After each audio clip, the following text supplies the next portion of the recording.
Okay, good day, audience. This is the second session of SBR webinar March 2022 attempt. Those who have didn't attend the last class, they can see the recordings. Okay, and yesterday we were on exemptions from consolidation. Exemptions from consolidation. Uh, Kindly hit the chat box. Is the voice and the screen sharing and the video is perfect? Please hit the chat box. And one thing regarding chat box, you can only see your chat. I can see everything combined chat. Okay, so don't worry about it. You whatever you write I can see, but you will write your own chat only.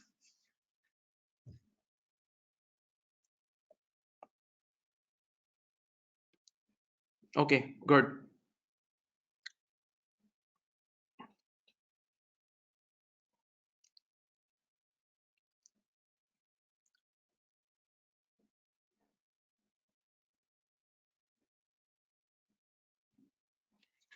Okay, students, as you all know, there is a topic which we call exemption from consolidation. Listen to me very carefully.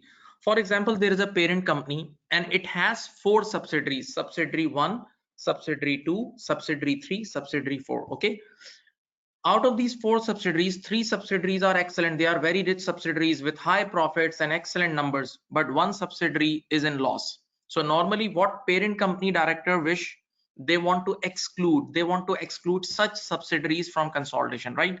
So in past there were certain exemptions, like for example, in past, if the line of business of parent company and subsidiary company is different, then you can exclude from consolidation.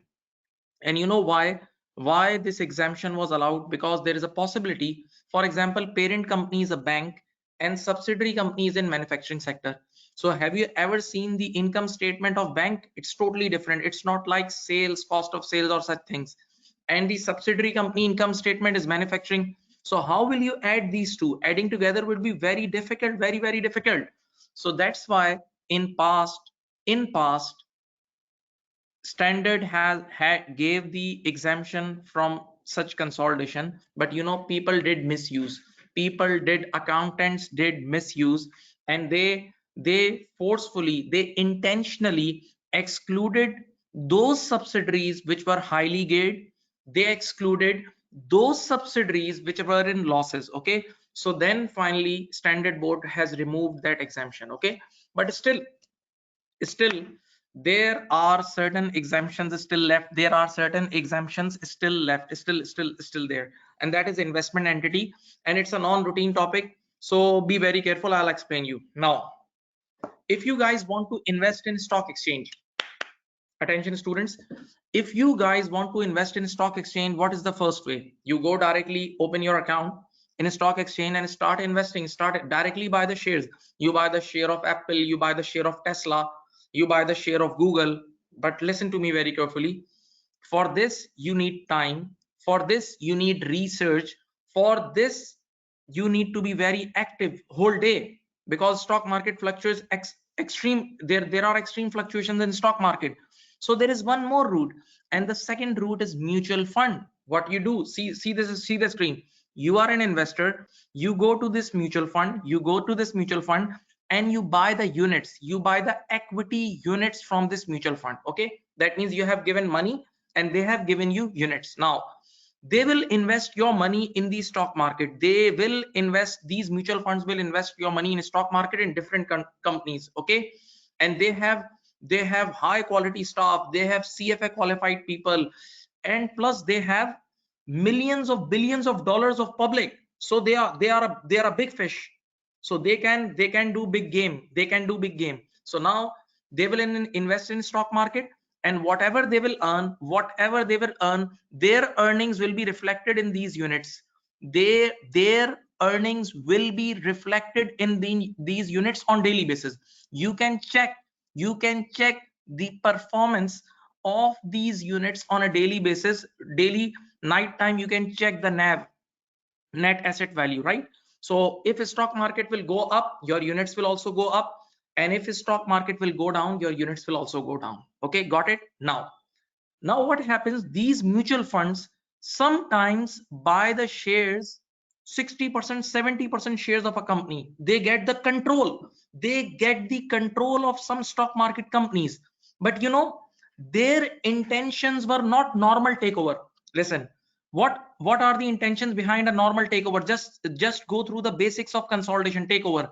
You know, whenever one company takes over another company, the objective is external growth. We want to expand, we want to grow. That's why we acquire, and we acquire for long term. But you know, mutual funds, when mutual funds buy the shares, their intention is to resell, buy shares, and if the value goes up, simply resell it. So now when mutual funds buy shares, sometimes they get control of certain companies. So now their objective is not the control, their objective is to make the money through investment. So that's why International Accounting Standard Board says it's better to give them exclusion from consolidation. There is no need to do line by line consolidation, like adding hairs with hairs, eyes with eyes. Full time adding together is not beneficial, because investors just want to see the fair value. Investors just want to see the fair value of those shares. So that's why for these mutual funds, they have given exemptions from consolidation. If they acquire certain subsidiaries, they will be exempted from consolidation. And now International Accounting Standard Board has given a special name to these mutual funds, and that name is investment entity, IE. Investment I dot E, investment entity. They are called investment entity. Okay, so these investment entities are exempt from consolidation. If they get control of certain subsidiaries, they don't need to do consolidation. They just have to report these investment as fair value through P&L. Okay, now simply go slow, simply read these slides, and I'll walk through these slides with you guys. See, an exception to the no exclusion from consolidation principle is made where the parent is an investment entity. I just explain you what investment entity is by giving the example of mutual fund. Investment in subsidiaries are not consolidated and instead are held at fair value through profit and loss. Now this allows an investment entity to account for all its investments, whatever interest is held at fair value through profit and loss. The IASB believes this approach provides more relevant information to users. See, again they are promoting relevance, because now there is no need to do line full-time adding together. It won't benefit us. We won't be able to see the full-time performance of that company, because we are interested in fair value. Okay, now the accounting treatment is mandatory for entities meeting the definition of investment entity. Okay, now these are the characteristics. See, first of all, what investment entity does: obtain funds from one or more investors for the purpose of providing those investors with the investment management services. Okay, investment entity is just managing your funds for the purpose of investment. Okay, commits to its investor that its business purpose is to invest funds solely for returns from capital appreciation. See, these are stock market and investment income, or both. Be very clear. Listen, mutual funds can't do the soap business, they can't do the car business, they can't do the shampoo business. No, if you want to do car business, go. If you want to invest in car business, go and directly invest in Tesla. Just think about it. Their objective is to invest in shares. And give you guys return through capital appreciation or investment income. Okay, and now the C part measures and evaluates the performance of substantially all of its investment on a fair value basis. Yes, they record it at fair value. That's why they are eligible for exemption. That's why standard has said to record it at fair value through P&L. Okay, now some extra typical characteristic. Listen, they have more than one investment. Yes, obviously, otherwise it will look dummy. So mutual funds normally invest in number of companies. So more than one investment, more than one investor, Investors that are not related parties to the entity. Yes, investors should be independent. Investors should be independent. Okay. Ownership interest in the form of equity or similar interest. Yes, these units reflects a certain ownership, right? They bear risk. These investors bear the risk. These investors bear the risk. Okay. So let me wait. Yes. So this is the picture. This is the complete. Wait. This is the complete thing. Please tell me the chat on the chat box. Did you guys understand it? Did you guys understand it? Please.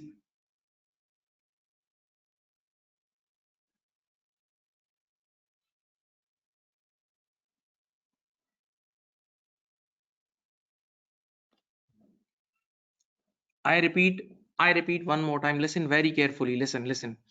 What is the objective of normal takeover? The objective of normal takeover is growth, is expansion. Just think. And when the objective is expansion, you should do adding together so that you look very healthy. So that you look very healthy, that yes, now my arms are very strong. I have 3 companies.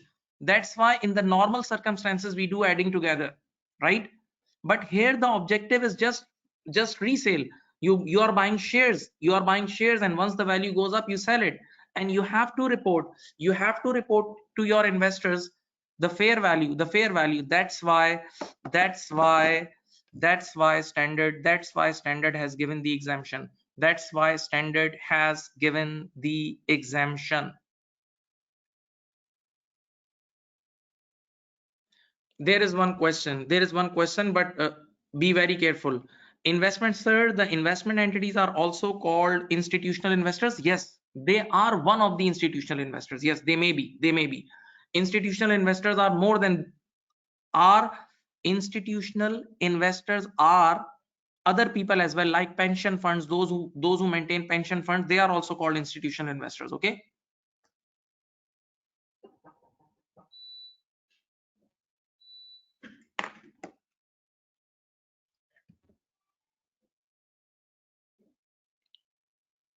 So don't forget these three conditions A, B, C. These three conditions A, B, C are very important for investment entities.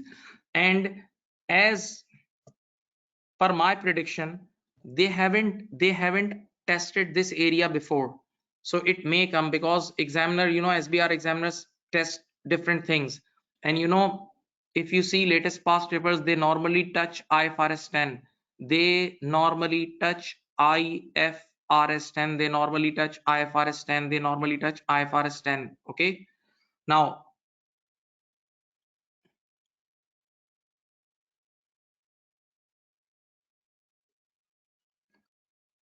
yes, shareholders can be related parties. Yes, shareholders can be related parties.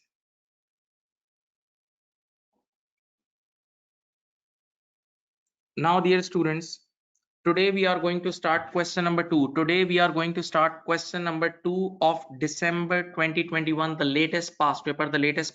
Okay. Now, as per my observation, this question is a scoring question. This is a 20-mark question. I think those who have studied properly, they can score 15 marks. They can score 15 to 14 marks. And out of 20, 14 to 15 marks, not bad at all. Okay. Now let's start and let's highlight the points. The agency group manufactures products for the medical industry. They have been suffering increased competition. They have been increased competition, and therefore have sold a license to distribute an existing product, and have also developed a new product they hope will improve their market reputation. Okay. So just by reading 3 lines, what is coming in my mind? Listen. First of all, this question number 2, normally ethics comes in question number 2. Listen. And there is one more body, ICAW. In ICAW corporate reporting paper, ethics is a routine part. Ethical issues are routine thing. Listen. So when companies are suffering with extreme competition, this is highly likely that now they can do unethical things. Now they can manipulate profits. They can manipulate profits. Similarly, one more thing, because now we are on this part, that's why I think, in ICW, this comes routines that we are going to, our company was a private limited company. Previously our company was private limited company, and now we are going to be public limited. Now we are going to be public limited. So when you want to be public limited, so definitely you want more money from the market. Everybody want more money from the market. So if you want more money from the market, you need to show high EPS and high profits. So normally in that year or the previous year, when you want to go public, at that time there is high chances of manipulation. There is high chances of manipulation, right? Okay. Similarly, when you want to sell similarly, when you want to sell the running business, when you want to sell the running business of your company, then also you do some unethical practices. It's simple that whenever you want to sell your car, you clean it and you make it tip top. Okay, you do makeup so that you get the high price. Okay, so this is the point. We'll continue with now. Second, they have sold the license, so there will be some derecognition issues. There will be some derecognition issues, that whether the sale is genuine or not in this question. Okay, and then they have developed a new product. I hope you remember IAS 38 intangible assets. IAS 38 intangible assets.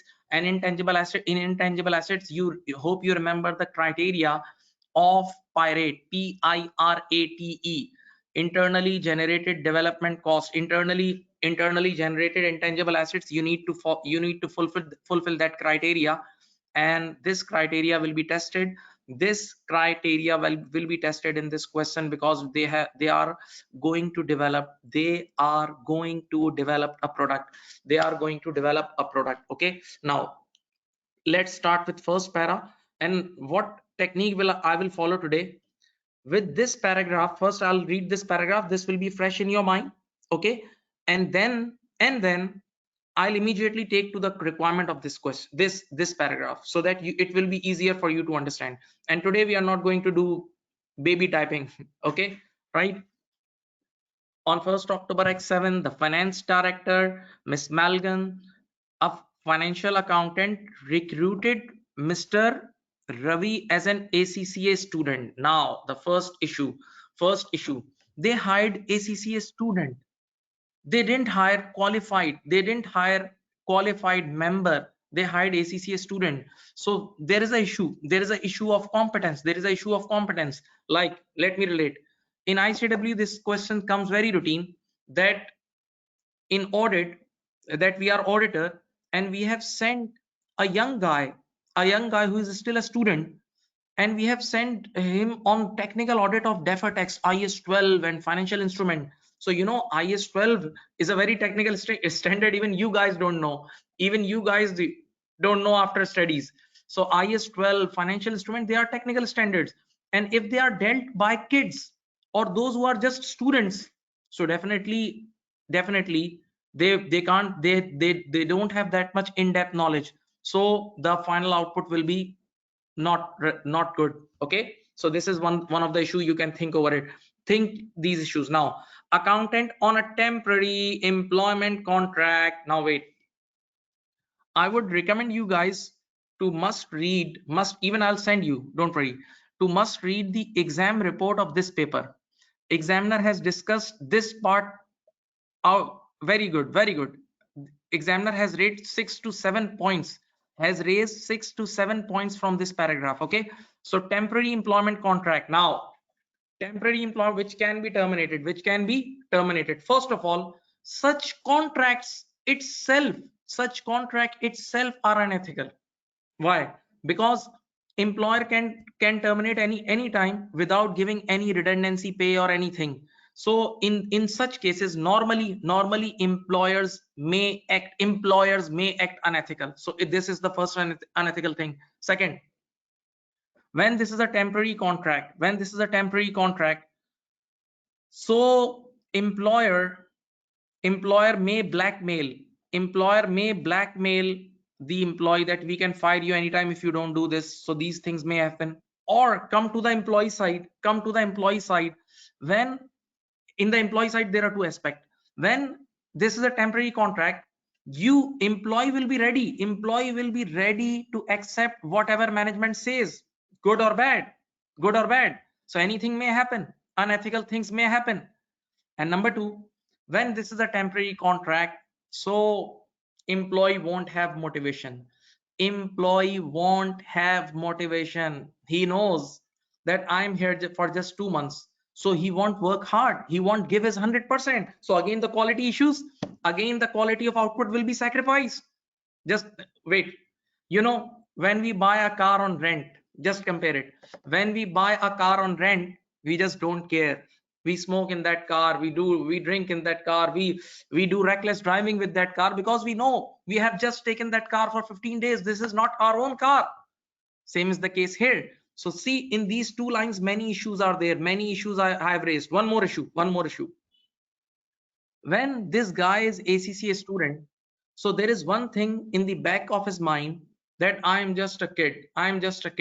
So all the time he will be dependent on the seniors. He will keep asking seniors. So one thing is in his mind, that if I do some mistake, still I won't be responsible. They are responsible, because my knowledge is less. Are you getting? Please tell me, chat box. Are you getting?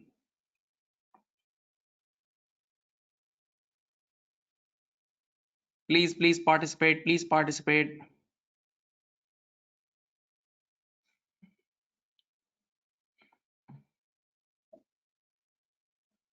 Yes. Thank you for typing. Now, Mr. Ravi has found it difficult to find employment and therefore accepted the risk attached to the employment contract. C compulsion. Mr. Ravi, that accountant was unemployed. Previously, he was unemployed. He was looking for the job.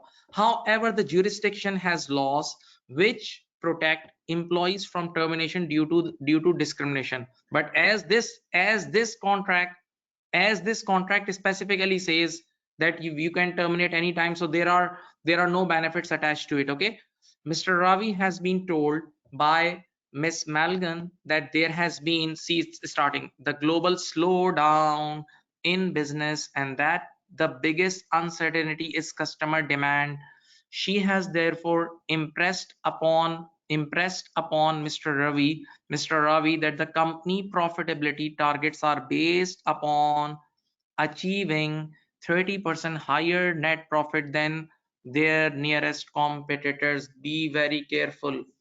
To be very honest, I teach this thing to kids, FA level, F3, ACCA part 1 level, found fundamental level student. I teach this thing. Wait, this last line which I just read, this is against neutrality. Because you have a pre-planned game. Wait, how we all make income statement. We start income statement with sales, cost of sale, gross profit, like this. When accountants are given such targets, they start income statement from net profit. They first write the net profit $3 billion, and then they go upward. So this is totally unfair. There is a pre-planned game. Okay, right? So this is one more ethical issue. Now, next para, this para. Miss Malgan has been under significant pressure from the board of directors to meet performance targets and would normally prepare the year-end financial statements. However, for the current year end, she has delegated this task to Mr. Ravi. Now listen, one more point. This is written in examiner report as well. The board pressurizing Miss Malgan, and then Miss Malgan pressurizing this guy. One thing. Second issue. Listen. That means the year-end financial statement of a big company is not a joke. So it should be made by seniors. It should be made by seniors, but they have given task to junior. So again, there will be quality issues. There will be quality issues, quality compromises, right? Now, now the accounting. You know, when I teach in my normal class, I always say that in SBR ethics, ethics, first there will be an accounting issue and then there will be an ethical issue. That means ethical issues will normally be connected with accounting issues. See, so they have given the accounting. Mr. Ravi has included in profit and loss the foreign exchange gains arising on the retranslation of a foreign subsidiary which is held for sale. Now stop. I hope you remember, I hope all of you have studied consolidation, and in consolidation there is an area of foreign subsidiary. We call it foreign operation as well. And you know, foreign exchange gains and losses, foreign exchange gain and losses of foreign operations like goodwill, exchange gain or loss of goodwill, or exchange gain or loss of net assets of foreign operation, they are recorded in OCI now. These foreign exchange gains or losses are recorded in OCI now. And when in future, open your ears, when in future you sell your, when in future you will sell your subsidiary, then you transfer that OCI to PNL, that OCI to PNL, that OCI to PNL. Okay, but not before sale. It's strictly not before sale. You cannot transfer that OCI or OCE into PNL, not at all, even not at the stage of held for sale. There is a difference between held for sale and actual sale. So what are the wordings of standard? That yes, you can transfer the previous OCI to PNL when you sell it, when you actually sold it. So this is total wrong IFRS. Okay. And you know what is the objective? Come on, let me tell you. When you book these foreign exchange gain or losses, gains in P&L, so obviously you will have a benefit in your income statement. So your profits will go up, and when your profits will go up, your EPS will also go up. When your profits will go up, your EPS will also go up. So that's what that was they really want. Now, Mr. Ravi has included in profit or loss the foreign exchange gains arising on the retranslation of a foreign subsidiary which is held for sale. Mr. Ravi has emailed Miss Malgan informing her of the accounting treatment. Now, although Miss Malgan is an expert of IFRS, she's like you guys. She's expert like you guys.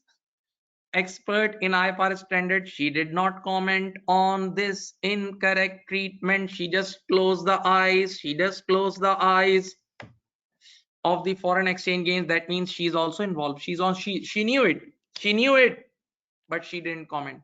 That means she really wanted artificial profits. Okay. Now, after the financial statements had been published, Miss Malgan disciplined Mr. Ravi for the incorrect accounting treatment for the foreign exchange gains. However, despite this, such a big mistake, such a basic mistakes, even of all failures know this, she's prepared to make his employment contract permanent. Simple. You scratch my back and I'll scratch yours. One hand washes the other hand. Are you getting? So it's all planned. Okay. Now, from this paragraph there are two requirements. This paragraph there are two requirements. One requirement is related to accounting and one requirement is related to ethics. One requirement is related to accounting and one requirement is related to ethics.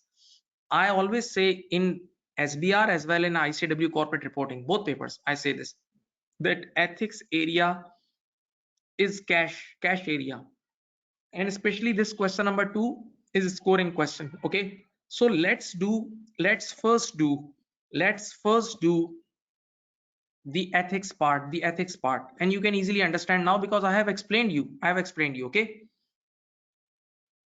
and be confident, please.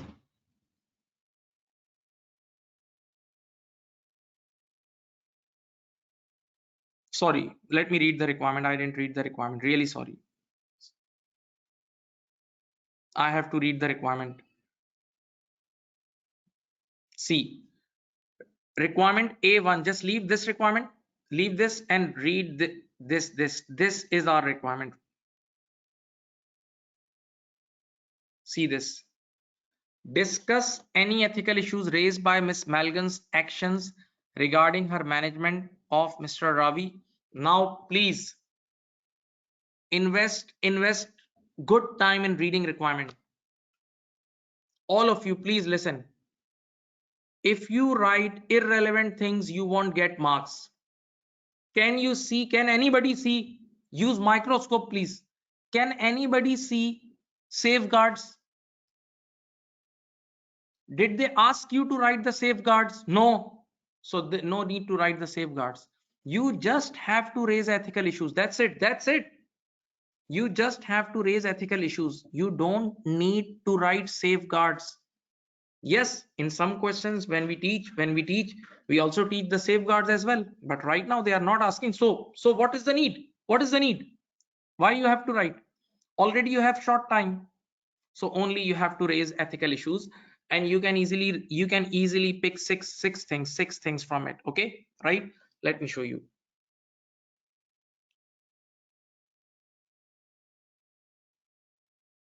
Okay, this is the, see, I have made the same approach. I have followed the same approach as I was following yesterday, and I will keep following next days as well.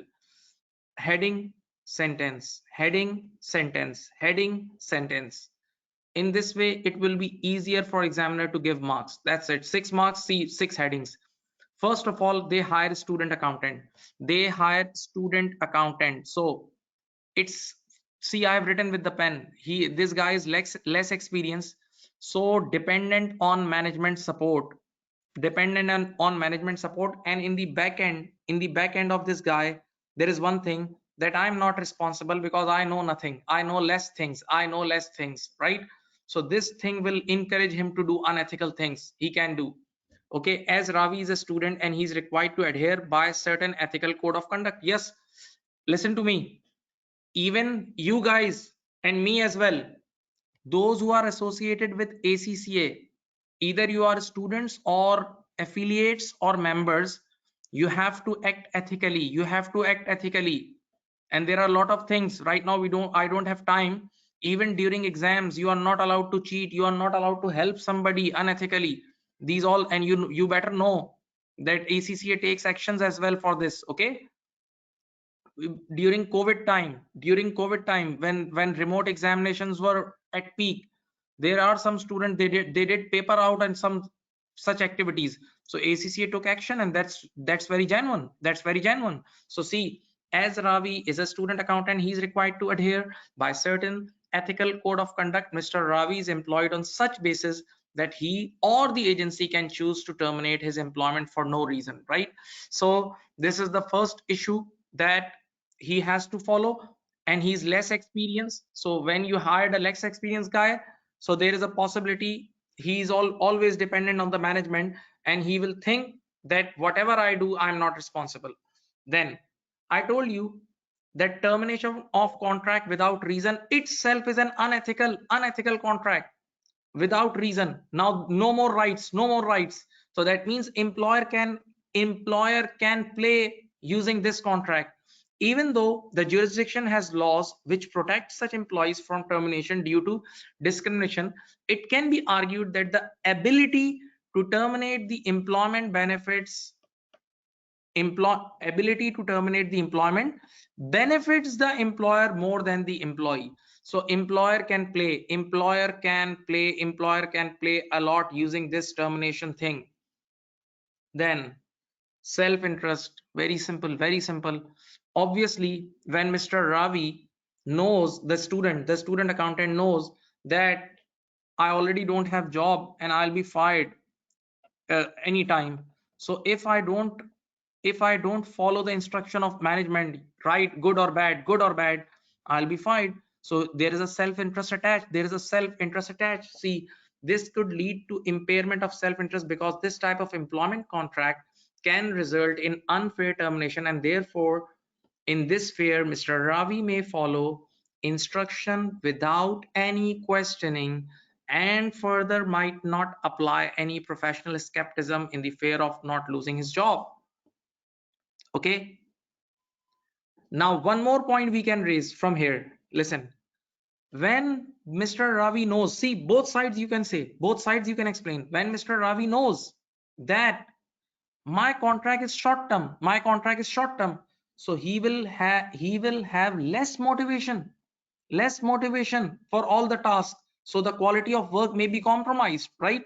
So you can add, we can add this point as well. See, it can be argued that fear of termination acts as a motivation for Ravi to act unethically, and that this type of employment has provided Mr. Ravi with an opportunity as he had struggled to be employed. So you can add both points. You can add both points, both aspect. You can add both aspect.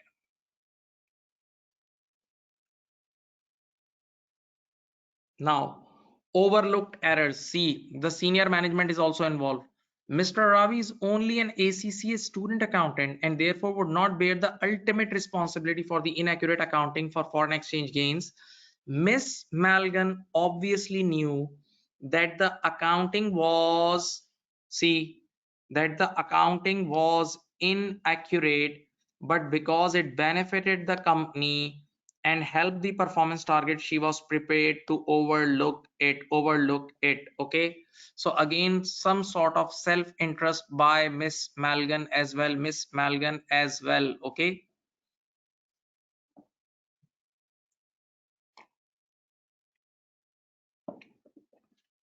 Now, Miss Malgan should not have one more very bad thing she did, sorry.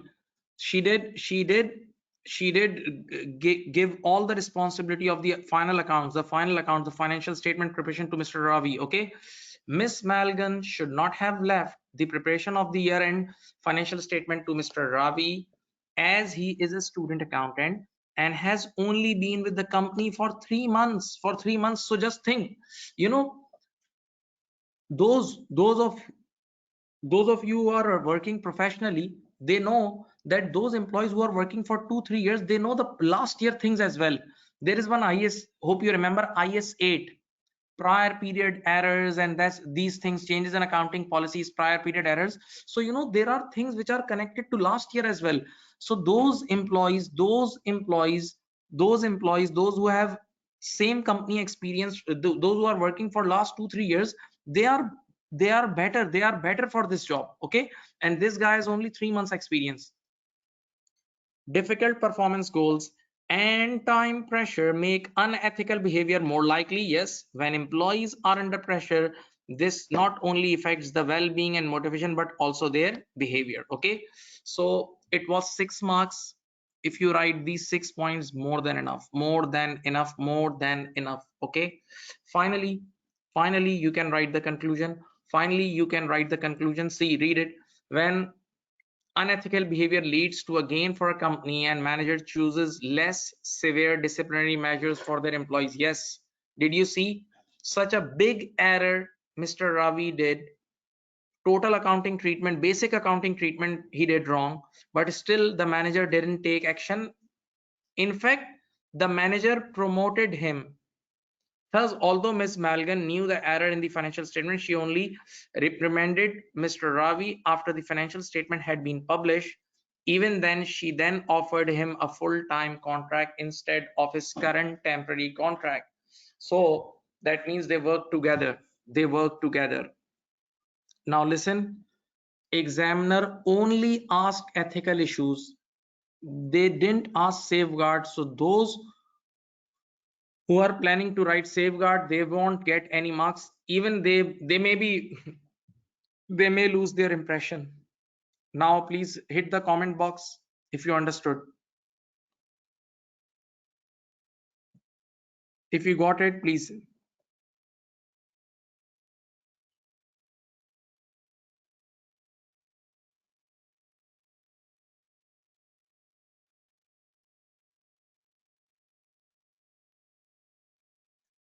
It's better you include the conclusion. If there's a question, sir, it is mandatory to include the conclusion, it's better. But if you are running short of time, no need. No need. You can skip it as well.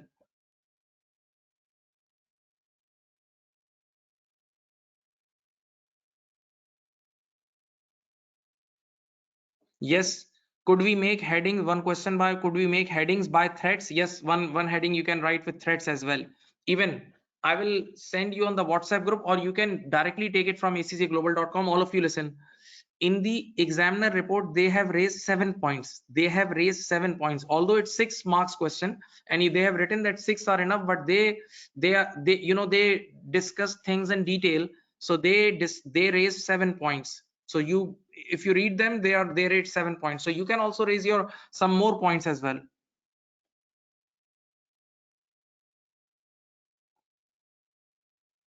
One question: do we need to mention ethical principle being compromised? Yes, you can write. Sir, can you tell us the time allocated to each every question? You can simply divide it. Normally it's 1.8 minute per mark. Normally it is 1.8 minute per mark. Okay. So you better multiply it by 6 marks, so you'll get the minutes, and you can do it. You can do it. Okay. Okay.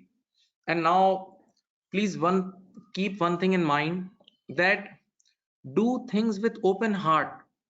Don't try for one error or one line, or this is not a professional behavior. You guys are giving a strategic level paper. Even there are students, they attempt 70 marks and they clear. They attempt 70 marks and they clear. They don't care. They don't care about the 30 marks. If you do quality discussion with 70 marks, still you can clear. So do it with the big heart, right?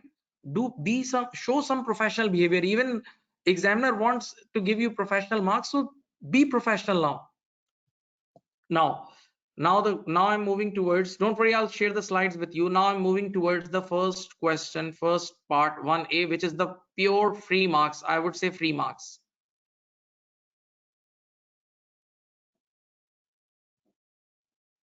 Now discuss the appropriateness of Ravi accounting treatment of the foreign exchange gains on the retranslation of the foreign subsidiary which is held for sale. Obviously it's wrong. You just have to tell the treatment. You just have to tell the treatment. That's why it's just 3 to 4 marks part. That's why it's just the 3 to 4 marks part. Okay, so you need to start discussing like that, that with foreign operations, the exchange gains or losses on net assets. And wait, one more thing in my mind. After this part, I'll do a quiz. You have to give the answer. I will do a quiz. Okay, so listen. Foreign exchange gains on losses of foreign operation that is related to goodwill or net assets must be booked in OCI now. But when this subsidiary is sold in future, we reclassify. The better word is reclassify those gains into P&L. We reclassify those gains into P&L. Okay, but not when it is held for sale. It should be actually sold, right?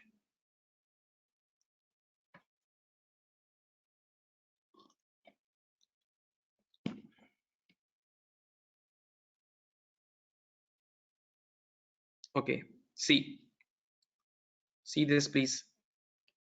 First, see IS 21. IS 21, the effects of change. One more question. Thank you.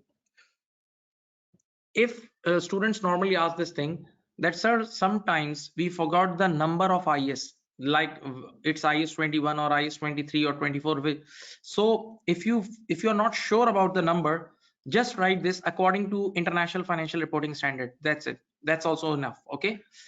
IS 21, the effects of changes in foreign exchange rates requires gains or losses to be reclassified from equity to statement of profit and loss as a reclassification adjustment, right? This is the heading.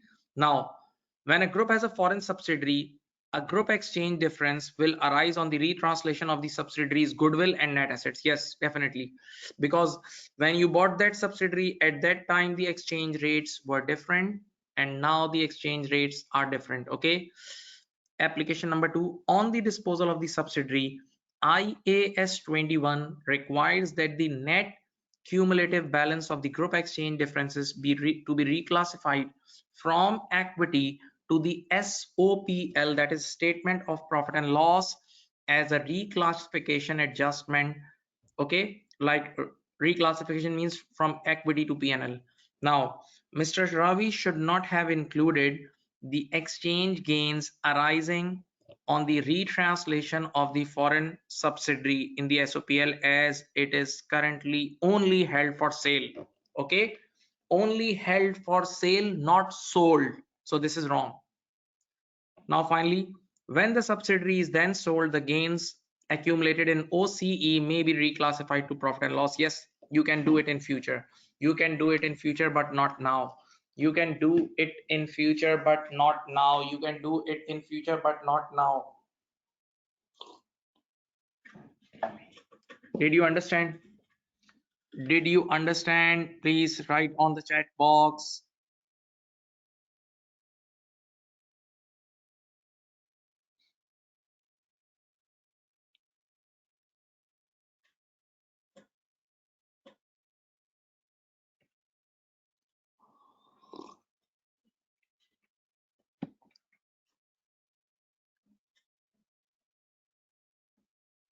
How to gain professional marks?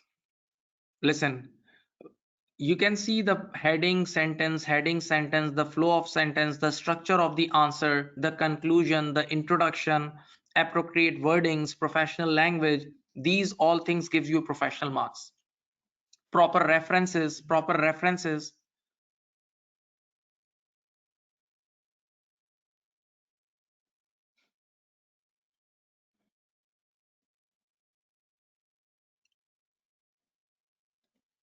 Now I am going to do a quiz. Please write it properly, and this is very important thing. I think when I teach, I repeat this thing 5 to 6 times just to fix this thing in the mind of students. Okay, now look at me. Look at me.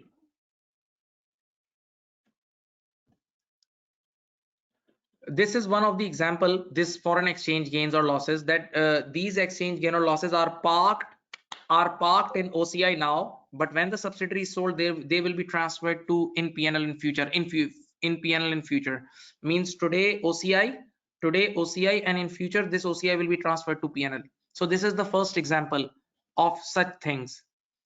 Are there any other things in your SBR course in which you park things in OCI now and then transfer it into P&L in future? Please write. Are there any other things in your course which you park things in OCI now and in future you transfer in future? Very good. Some students are active, some are doing wrong. Yes, student, there are two more things. There are two more things. If you want to write, you can write. I don't have pen now. I don't have pen. You can write. Listen. The first is, you remember IFRS 9, fair value through OCI, debt investment, fair value through OCI, financial assets, fair value through OCI, debt investment.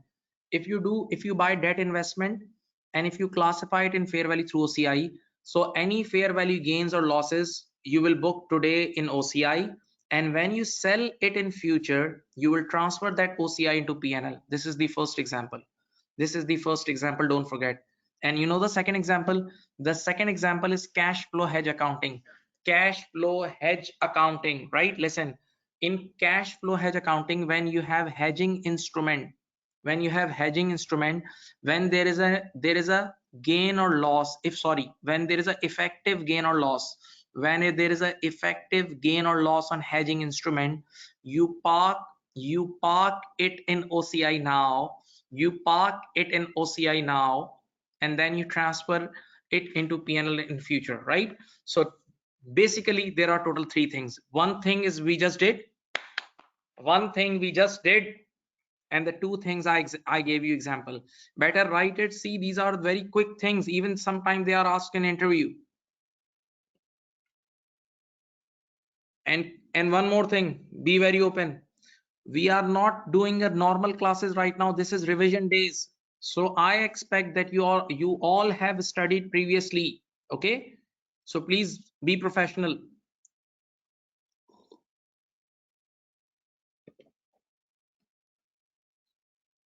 One thing is wrong. Wait, this things does not fit with IS 16. No, this example does not fit with IS 16. You know, in IS 16, when you do revaluation, you book revaluation reserve, but that revaluation reserve never transfer in P&L in future.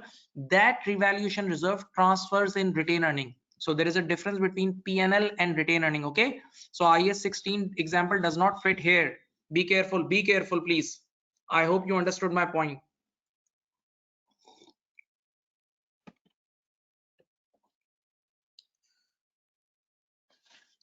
Don't worry, if somebody is asking about cash flow hedge, I will repeat cash flow hedge in the next meeting. Don't worry, okay, don't worry, please.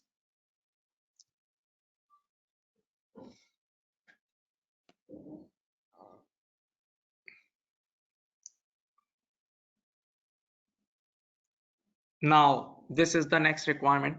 This comprises of little IS 38 and then IFRS 15 and then common sense. Okay, now listen. But before I read this requirement, let me give you a quick recap. Of IFRS 15 stage 2. IFRS 15, the stage 1 is the contract should be perfect. Remember, the contract should be perfect. Stage 2, you need to identify the performance obligation. In stage 2, you need to identify the different performance obligation. So what happens, please look at here. Sometimes the whole contract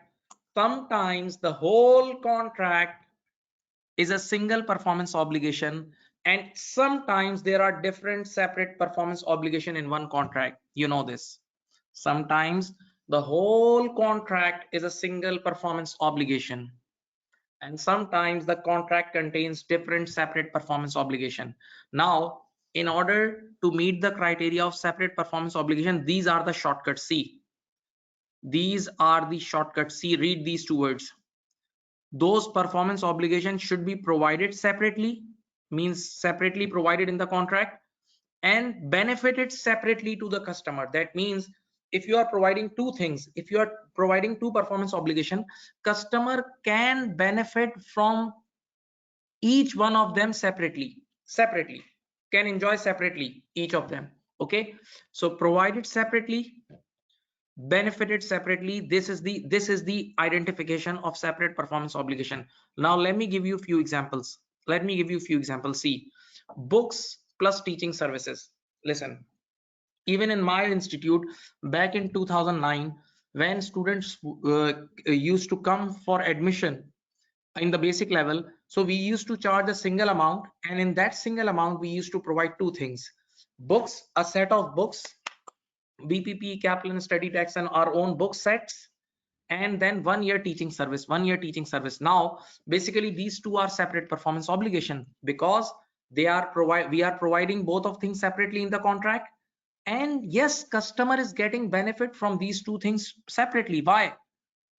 From books, there are many students, they clear papers through books, so books can give separate benefit to the students. Yes, and teaching services give separate benefit. So books and teaching services are two different things. Okay, similarly, sim plus phone, you have seen this, what we call it contract phone. Now all over the world this phenomenon is very common. Okay, you go to the T-Mobile or any company, and you buy, if you buy a contract sim for 2 years, so they give you a discounted phone. Okay, so that means they are giving you two things. Phone gives you a separate benefit, and the sim service gives you a separate benefit. Okay, so these two are separate performance obligation. The third example, generator plus maintenance service. Wait, this example came in your FR level, the previous paper, F7 or FR level exam final account. I've seen many times. Listen, my company sells generator, and When customer comes, we charge some extra amount and we say, okay, we are giving you 3 years maintenance service with this generator sale. Okay, so now we are providing basically two things. The first thing is generator, and the second thing is 3 years maintenance service. Obviously, in market, these two things are provided separately by different separate peoples, so they are provided separately in the contract. And yes, customers also get separate benefit from these two things. So these two are separate performance obligation, separate performance obligation. My dear students, kindly please comment. I have already given you 3 examples, and I think for revision days 3 examples are too much.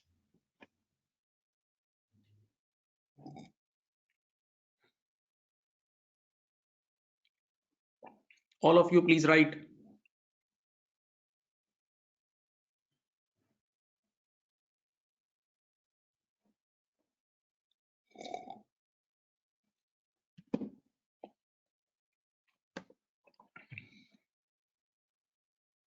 Okay, now let's move to the question.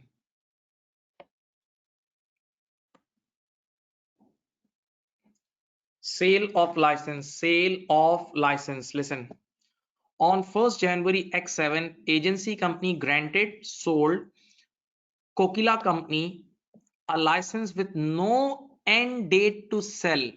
That means forever. We have sold it forever. Okay. A headache product, to sell a headache product hidden in South America, right? That means we have given them rights to sell this product in South America forever. The whole South American market is yours. Go enjoy. Agency company has retained the rights to sell hidden in the rest of the world. Okay, so what is the contract? I have told you guys, take my license, take this license to sell in South America only forever, but the rest of the world I'll cover. Rest of the world is mine. Okay, now the South American market's relative value compared to the rest of the world is 20%. Important point. So that means out of my, if, listen, we have to make a base. We have to go for a reasonable base, that how much percentage license has been sold. So see, through market share it's 20%. So for example, look at here. For example, look, my internally, the cost of license in my books is 100 million. Just an example. Let us say the cost of license in my books is 100 million. In my books is 100 million, and I have sold 20% of it. So I will be de-recognizing 100 million times 20%. 20 million I'll de-recognize, because 20 million is sold. 20 million portion is sold forever. Now the very important point, see, I have just invested time with you guys for this. See this, the manufacturing process used to produce hidden is not specialized, and several other entities could also manufacture it. For Kokila company will purchase hidden directly from agency company at a cost plus 50%. The product has been sold for many years. Now wait, that means, listen, for example, I am an agency company and you people are Kokila, right? So I have given you the license, and now there is a product as well. There is a medicine product. Just think it's a medical product. So now you have option. You can buy that product from me for resale, and you can buy from other manufacturer as well. You have the license. I have given you the license. You can produce from anywhere. So that means this thing says these are two different performance obligation. License is a separate performance obligation. Giving license is a separate performance obligation. It is giving you a separate benefit. And the manufacturing facility, this is a separate performance obligation. You can do it from anywhere. See, this is very important point. These two are separate things. Giving license is a separate thing, and giving the service, this service is a separate thing, because Kokila company can manufacture this product from anywhere, and we don't prohibit them to do so. Okay, so these are two performance obligations, separate things. And right now we have just sold the license. Okay, Now, on 1st January X7, Kokila company made upfront payment of 15 million. 15 million, that means they paid us, so we are getting the cash.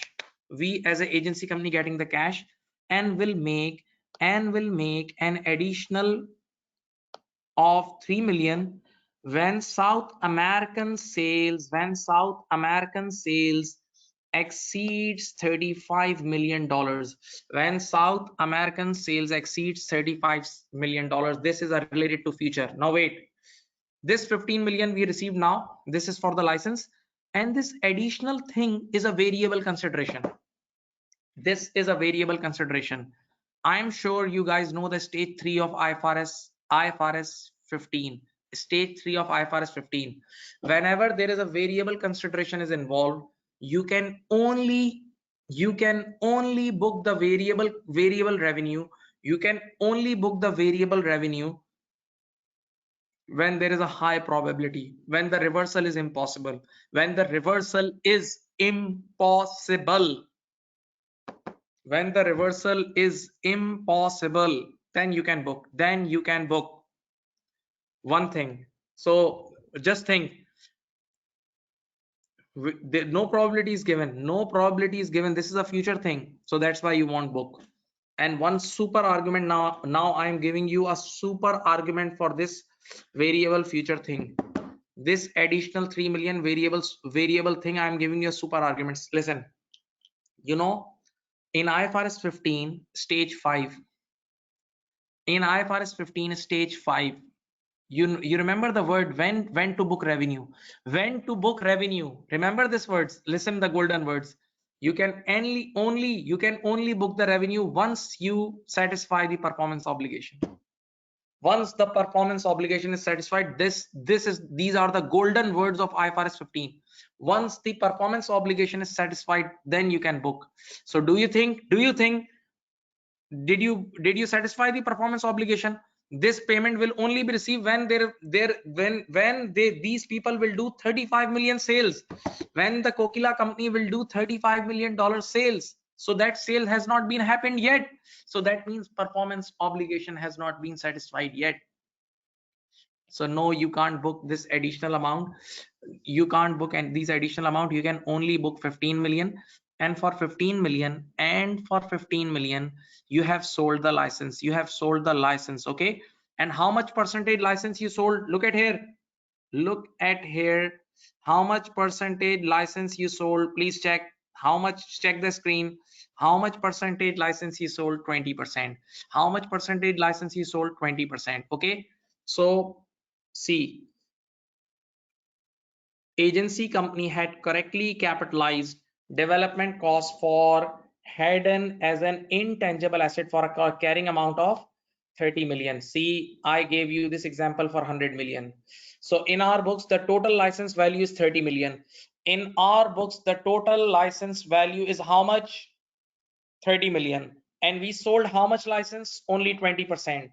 So tell me, 30 millions times 20%. 30 millions times 20% times 20%. 30 millions times 20% is how much? That is 6 million. So that means 6 million license will de-recognize. 6 million intangible asset we de-recognize. Can anybody tell me how much is the gain on disposal? Can anybody tell me how much is the gain on disposal, please, in the comment box?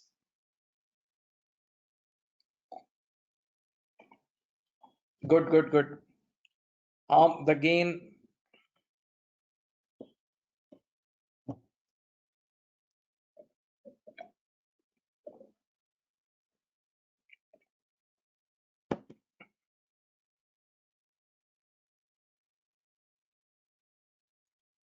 I will show you the question. I'm just my question is, how much is the gain on disposal we can book for this, for the disposal, or for the disposal.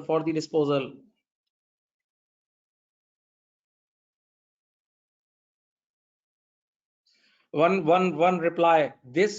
You can say it a contingent consideration, but this contingent consideration is not related to IFRS 3 business combination. That is a different IS.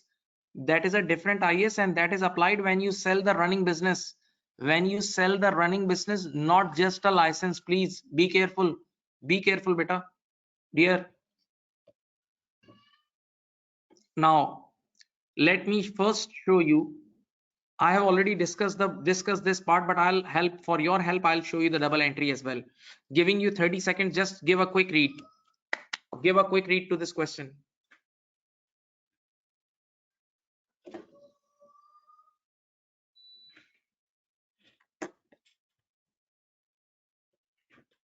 Now listen, listen, listen, listen, listen. First of all, read the requirement. This is the requirement.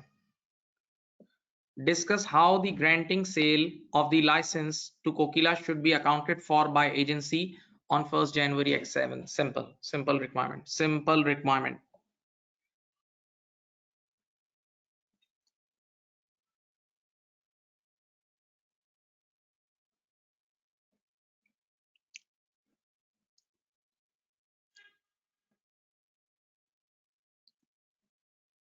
Okay, let's start.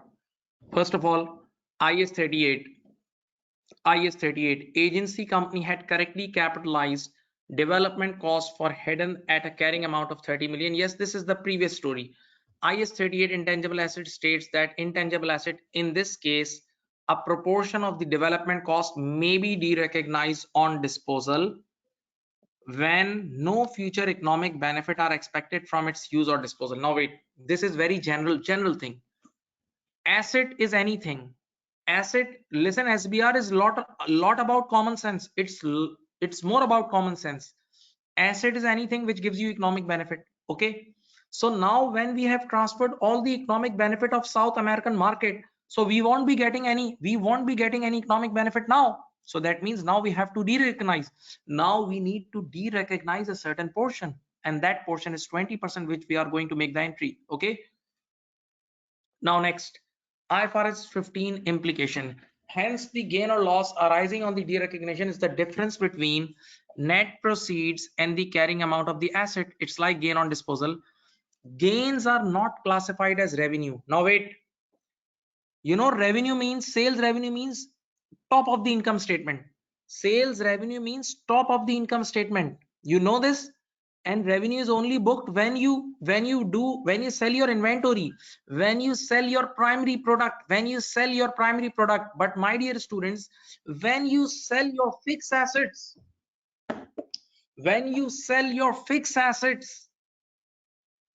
the gain or loss on disposal are not booked in revenue, they are booked in other income. Okay, so don't ever think that you will be booking on the top of the line of the income statement, right?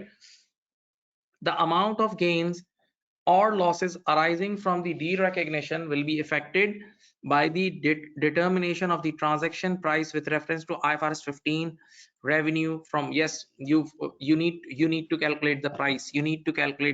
Okay, and that price is 15 million, I think. Now Kokila can benefit from the, now this is the two separate performance obligation. This part is two separate performance obligation. Remember, we have given the license and now Kokila is independent. Kokila can buy products from us as well, and Kokila can buy from any other manufacturer as well. Okay, so there is no restriction. So that means license giving a separate benefit and the other services giving the separate benefit. So it's totally a separate performance obligation, and this deal is about license. This deal is about license. Kokila company can benefit from the license without agency companies manufacturing services because there are other entities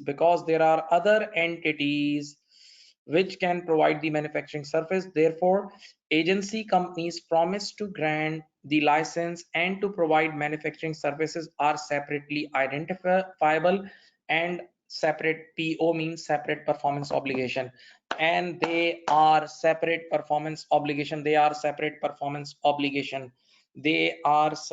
performance obligations. Okay, now see this.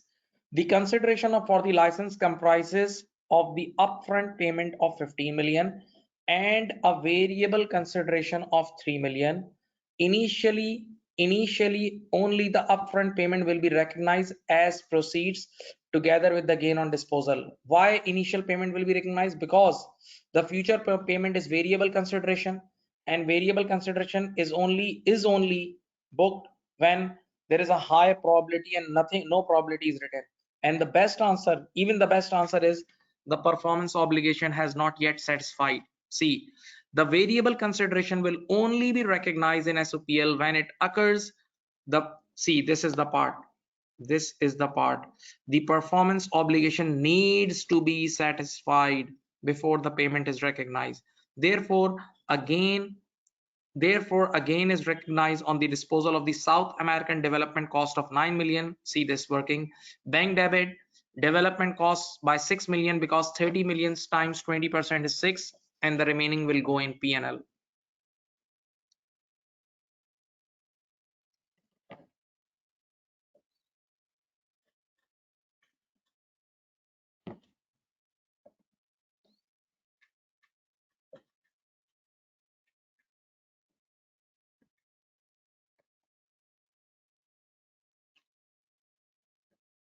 Did you understand, please?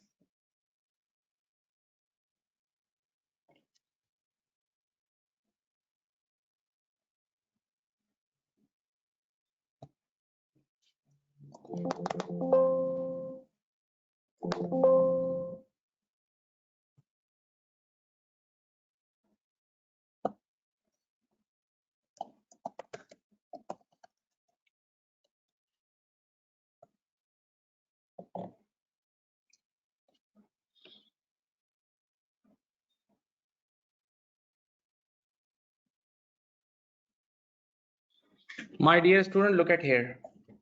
Just think. I have a property. Leave the intangible asset. I have a property. Property is a non-current asset. Yes. Yes. That property has 10 floors. Okay. Today I sold 2 floors. So when I sold 2 floors, so definitely now that 2 floors does not belong to me. Does not belongs to me. So should I still recognize them or should I de-recognize them? You tell me. I have sold out of 10 floors. I have sold 2 floors. So definitely I need to de-recognize those 2 floors. Just think. So if I have to de-recognize, so definitely there's a price is also coming. So definitely there should be a gain or loss on disposal. So same is the case here. This license, through this license, we were selling this product worldwide. Through this license, we were selling this product worldwide. We were selling this product worldwide. Now, the 20% portion of the world, let us say South America in terms of market share. So 20% of the license belongs to South America, and we have sold that license to somebody else. So definitely we need to de-recognize that 30% license. Now the total value of the license is 30 million. Now the total value of the license in our books was 30 millions, and we have sold 20% out of it. So 30 millions times 20% is 6 million. So definitely we need to de-recognize the 6 million. See the entry now. See, 6 million, we de-recognize this thing, see, and we receive 15. So 15 minus 6, the remaining is the gain on disposal. 15 minus 6, the remaining is the gain on disposal.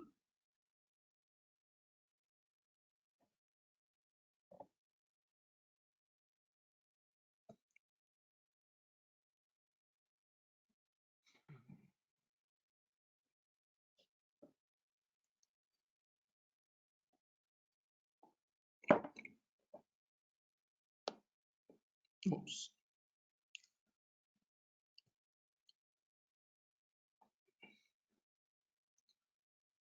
Okay. Now the last part of the question, that is drug development. Now wait. Do you know the meaning?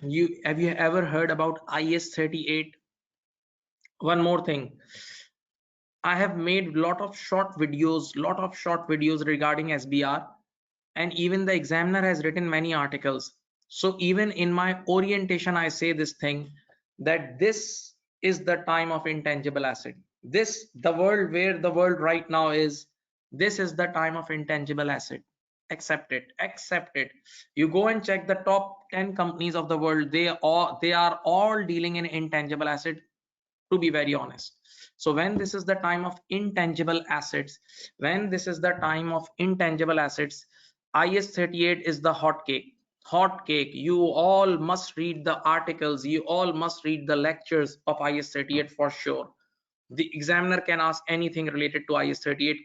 Keep this in mind, or I would say learn it, learn it. Simple, learn it. Okay, now wait. In IS 38 you have option to buy a ready-made purchased intangible. You have option to buy a ready-made purchased intangible asset, purchased intangible asset, right? And you can produce your own intangible assets as well. You can produce your own intangible assets as well. Okay, purchased intangible asset is a separate thing. This is not related to this requirement. We are discussing about the internally generated intangible asset, right? In your own house you are making intangible asset. So there is a first stage which we call research stage. Research stage is basically very initial stage, initial stage. And then at research stage, normally there is no confirmation, that the final product will come or not. So that's why IS 38 clearly says that simply book the research cost in P&L.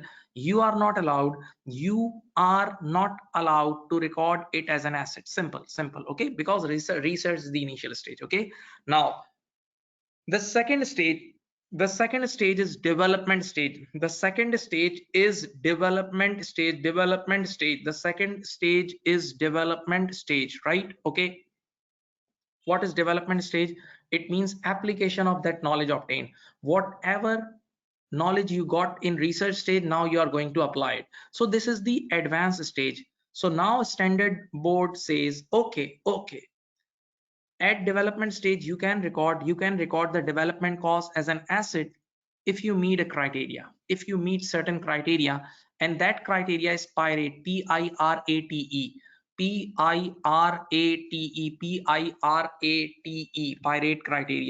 pirate criteria, right? That criteria is pirate.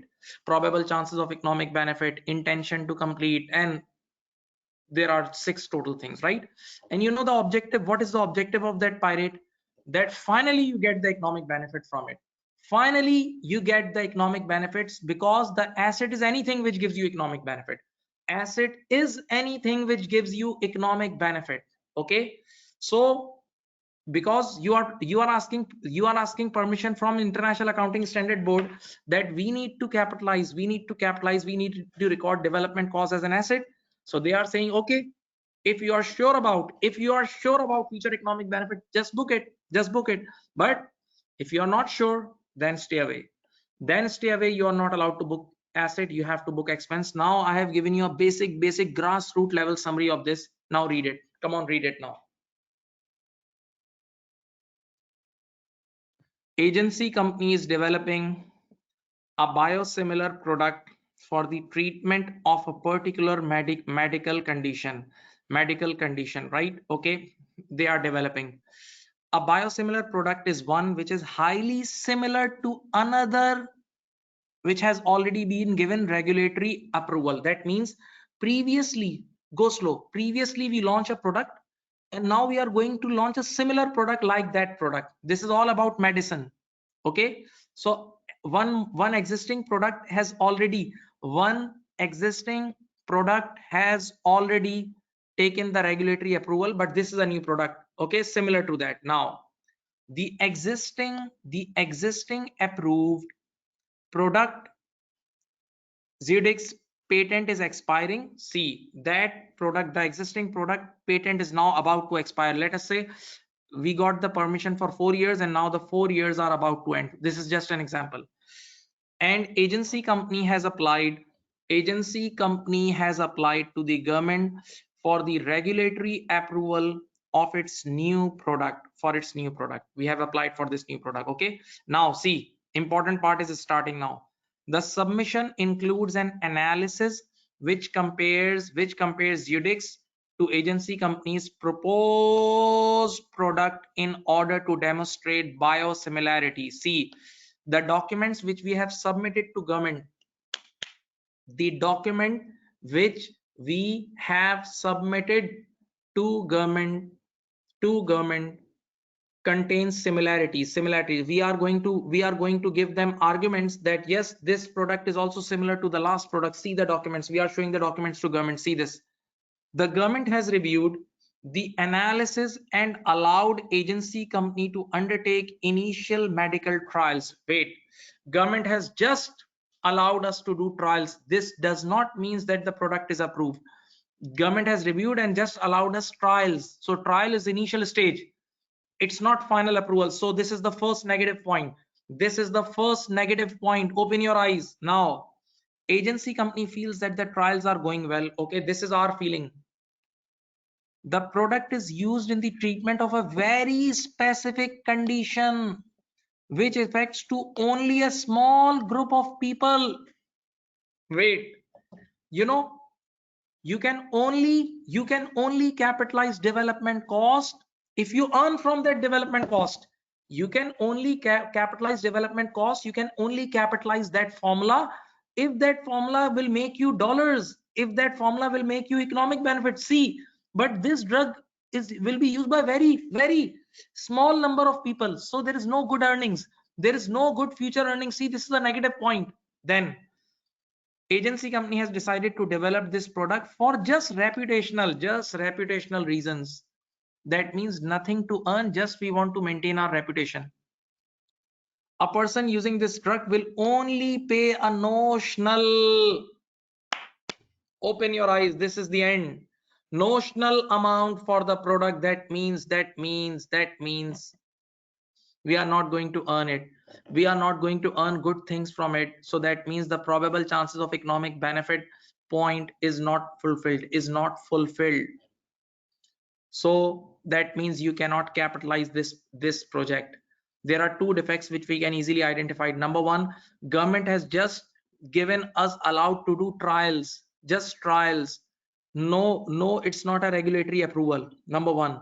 Number two, this product, where if this product is project, when this project will be completed, this will be used by a small group of people, so there is not a good earning. And number three, they will pay us a notional, very little coins, they will pay us coins. So it clearly says no more economic benefit, and when there is no more economic benefit, you cannot record asset. Simply book the expense, that's it. Now read the requirement. Now wait, first reply on the chat box. Did you understand? Reply on the chat box. This was the peak of spoon feeding. This was the peak of spoon feeding.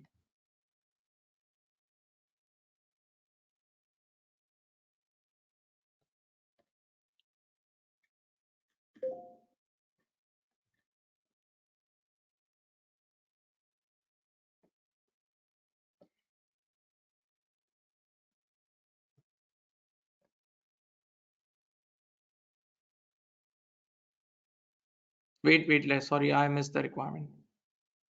Now, what is the requirement? Discuss the accounting treatment. Discuss the accounting treatment of the cost incurred to date in developing the biosimilar drugs. Biosimilar drug.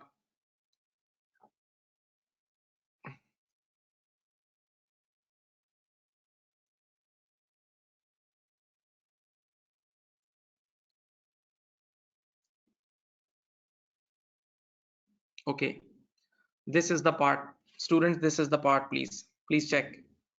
Development cost are, so first of all, criteria.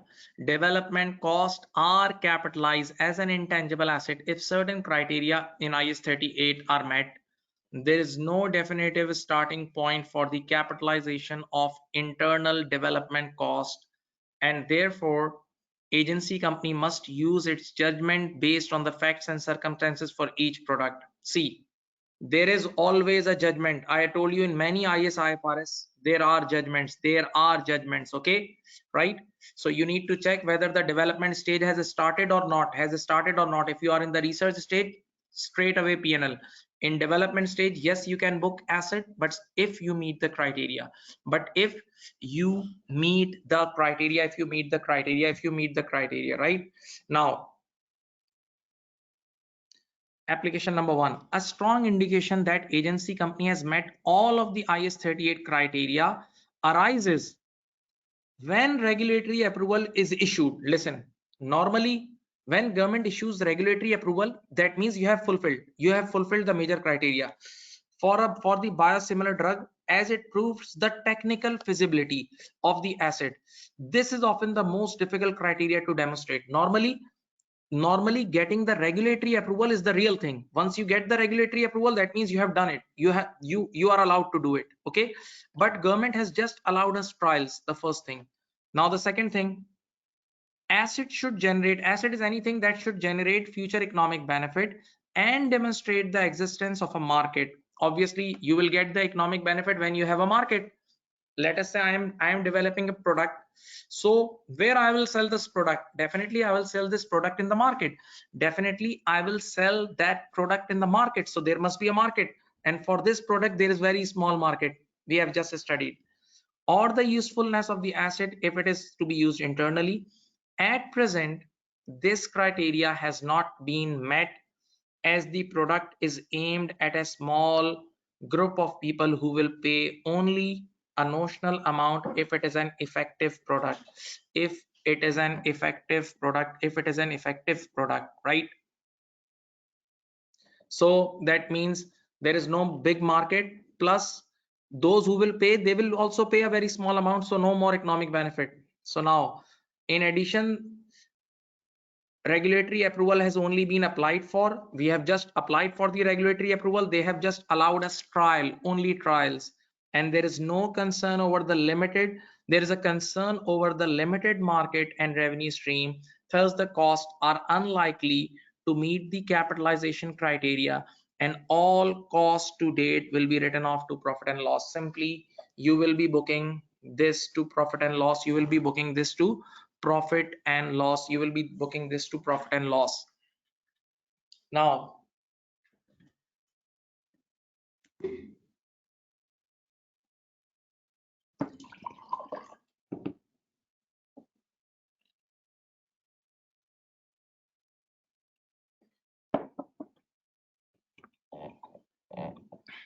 oh, sorry.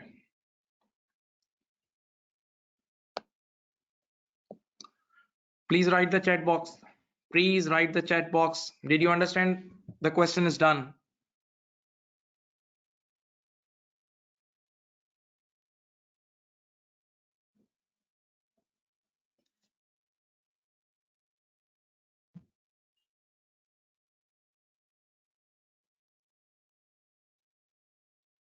Yes, I'll give you a break. Don't worry, I'll give you a break. Don't worry, I'll give you the break. Now, today I'm going to discuss something related to current issues. Again, somebody is asking conclusion. Yes, it's better you write the conclusion. For if you want to earn professional marks, it's better you write the conclusion.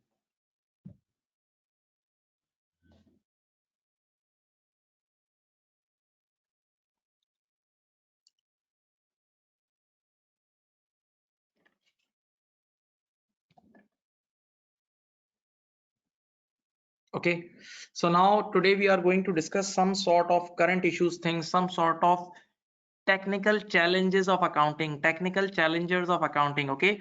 But first, write one thing in your book, that SBR is not an easy paper. You are doing a PhD level paper. Write it somewhere, okay? So that you will have less pain. Then you will have less pain. This is the only solution. When you make your mind, yes, we are doing difficult thing, so then it will be a routine for you. Only few people do this ACCA, and only very few people reaches till this professional level. Okay, so you are very few people, so definitely you need to you need to face this difficulty, right? Okay, now the first issue. One more question. Somebody was asking me, sir, how to prepare for current issue.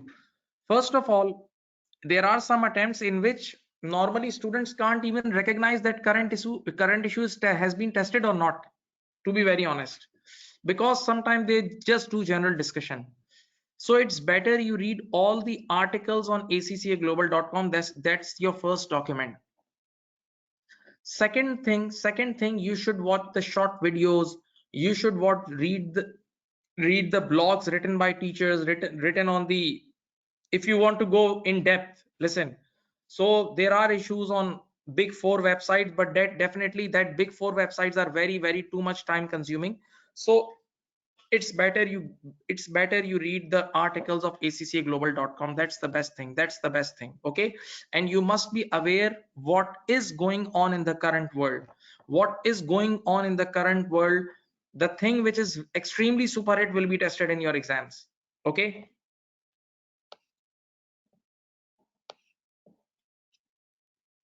now listen this technical issue. Open your eyes please. You all have studied IS 41, the IS related to agriculture, goats, cows, right? IS related to agriculture. In IS 41, listen what is the requirement. In IAS 41, we record all these animals at fair value less cost to sell. We record all these animals and these plants at fair value less cost to sell with changes taken to P&L, with changes taken to P&L, with changes taken to P&L, with changes taken to P&L. Yes or no? Which changes taken to P&L. And what is the logic? Let me give you the logic as well. Listen. For example, I have a farmhouse and there are a lot of goats there. So at the beginning of the year, the goats were I bought some goats, they were just 1 year old and they were short sized. Okay, so now I invested money on them. I hired boys so that they look after. I have a property, I have to pay the rent for that property where these goats are kept. Listen, I have to feed them. So there will be lot of cost. It's a proper activity. So let us say, listen, at the beginning of the year, the fair value of these animals was 100,000 pounds. The fair value of these animals was 100,000 pounds. But at the end of the year, now they are grown, they are healthy. So now the fair value is 200,000 pounds. So IS 41 says simply book this 100,000 pounds different in the PNL as an income. Simply book this 100,000 pounds in the PNL as an income. Why? Because you need to match income and expenses. You need to match income and expenses, because you are also incurring expenses. You are giving feed, you are giving rent, you are giving salaries to the people who are looking after your animals. So on the top of the income statement, you will book the income. The fair value change will be booked in as an income, and on the downside you will book operating expenses. So there will be a proper matching of income and expenses, and you will get the true profit. This is the logic. Okay, now listen what happens. Did you understand this first point? Quick response. Did you understand this first point? Please, quick response.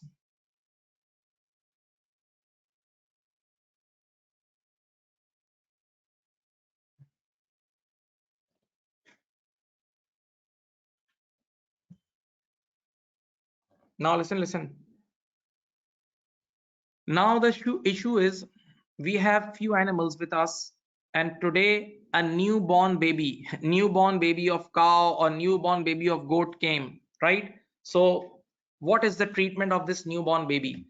When this newborn baby comes, you know what we entry make? We make that animal debit and P&L credit. This is a gain. This is a gain because we have got a new animal. We had only 3 animals. Let us say we had only 3 animals. Now with with the birth of a new animal, now we have 4 animals. So this is again so IAS 41 says to book this event as an income. Book this event as an income. PNL credit and that asset debit. PNL credit and that asset debit, because you got the gain and there's a proper operating activity. You got it now. See, lambs born in farm have a zero cost, although right now the cost is zero to farmer, and are required to be measured at fair value. Well, Why can't the Premier League now go to the UK? Think about the football. Why can't the Premier League football clubs do the same to the footballers that came through their academy? You know, these Premier Leagues get players from two sources. These Premier Leagues get players from two sources. The first source, they directly buy external players from the external world and they pay them. They pay them for the rights. And yes, according to IS 38, these rights are capitalized as an intangible asset. When you buy an external player, when you buy an external player from outside, you have to capitalize. You have to capitalize that player. You have to capitalize that player. But there are some Premier Leagues, they have their own academies. They have their own academies at the back where thousands of footballers they generate, and out of those 1,000 footballers they select one or two. They select one or two in their Premier League. You know what IS 38 says? You can't recognize those players. You can't recognize those players. So see, there is a comparison. In the farmhouse, when there is a newborn baby is coming, in the farmhouse, when the newborn baby is coming of a goat, you always recognize it at fair value and you book income. But in the Premier League, when you are getting a footballer, when you are getting a footballer from your own back office, from your own academy, you can't recognize it. What is the logic? The first answer is C. On farm animals, which IS is applied? C, IS 41. And on football player rights, which IS is applies? IS 38. This is the beginning. This issue is not solved. Let me solve it. Now the answer. See this. See the answer. Read the first answer. Read the first answer. You are right that IS 41 agriculture is explicit in requiring animals such as lambs that are born on the farm to be recognized as assets and measured at fair value. The issue is proper.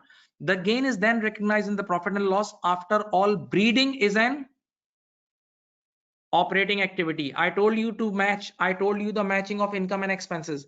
I told you the matching of income and expenses. I gave you the example of goats. This treatment ensures a faithful representation of farmers' statement of financial position. If the lambs were included at their zero cost, they would be invisible, and therefore the accounts would be incomplete. Just think, at the beginning of the year we had 3 goats. Now we have 4 goats after a birth of a new baby. So we have to report the 4. We have to report 4 of them. Otherwise, this is this will be invisible baby. Okay. So a fair value of farm animals can easily be determined by observing their market value. Yes, you can easily calculate the fair value of animals using IFRS 13. This is because such animals are fungible in their nature. That is, 1 month old merino sheep weighing a certain weight will be worth at the same as next one and are regularly bought and sold. Yes, you know, many people buy goats. So in my country we sometimes buy goats through their weights, through their by weighing it. So there is a standard market. So see, in IS 41 we recognize these animals at fair value. We recognize these animals at fair value because we need to match. The major objective of that thing is matching principle. Okay, right? And one more thing, if you have studied IS 38, in IS 38 the initial recognition is also recorded at fair value less cost to sell. Initially animals are recorded at fair value less cost to sell. Okay. Now now come to now next thing is football. Next thing is football. For football players, technical issue I'm going to discuss. Many times it came in exam, you know. But let's start with a quiz. How to book intangible asset at initial recognition? Tell me, at cost or fair value? Come on, all of you. This I want to teach this lesson. What IS 38 says, please all of you tell me. At initial recognition we have to book IS 38 asset at cost or fair value? Wait,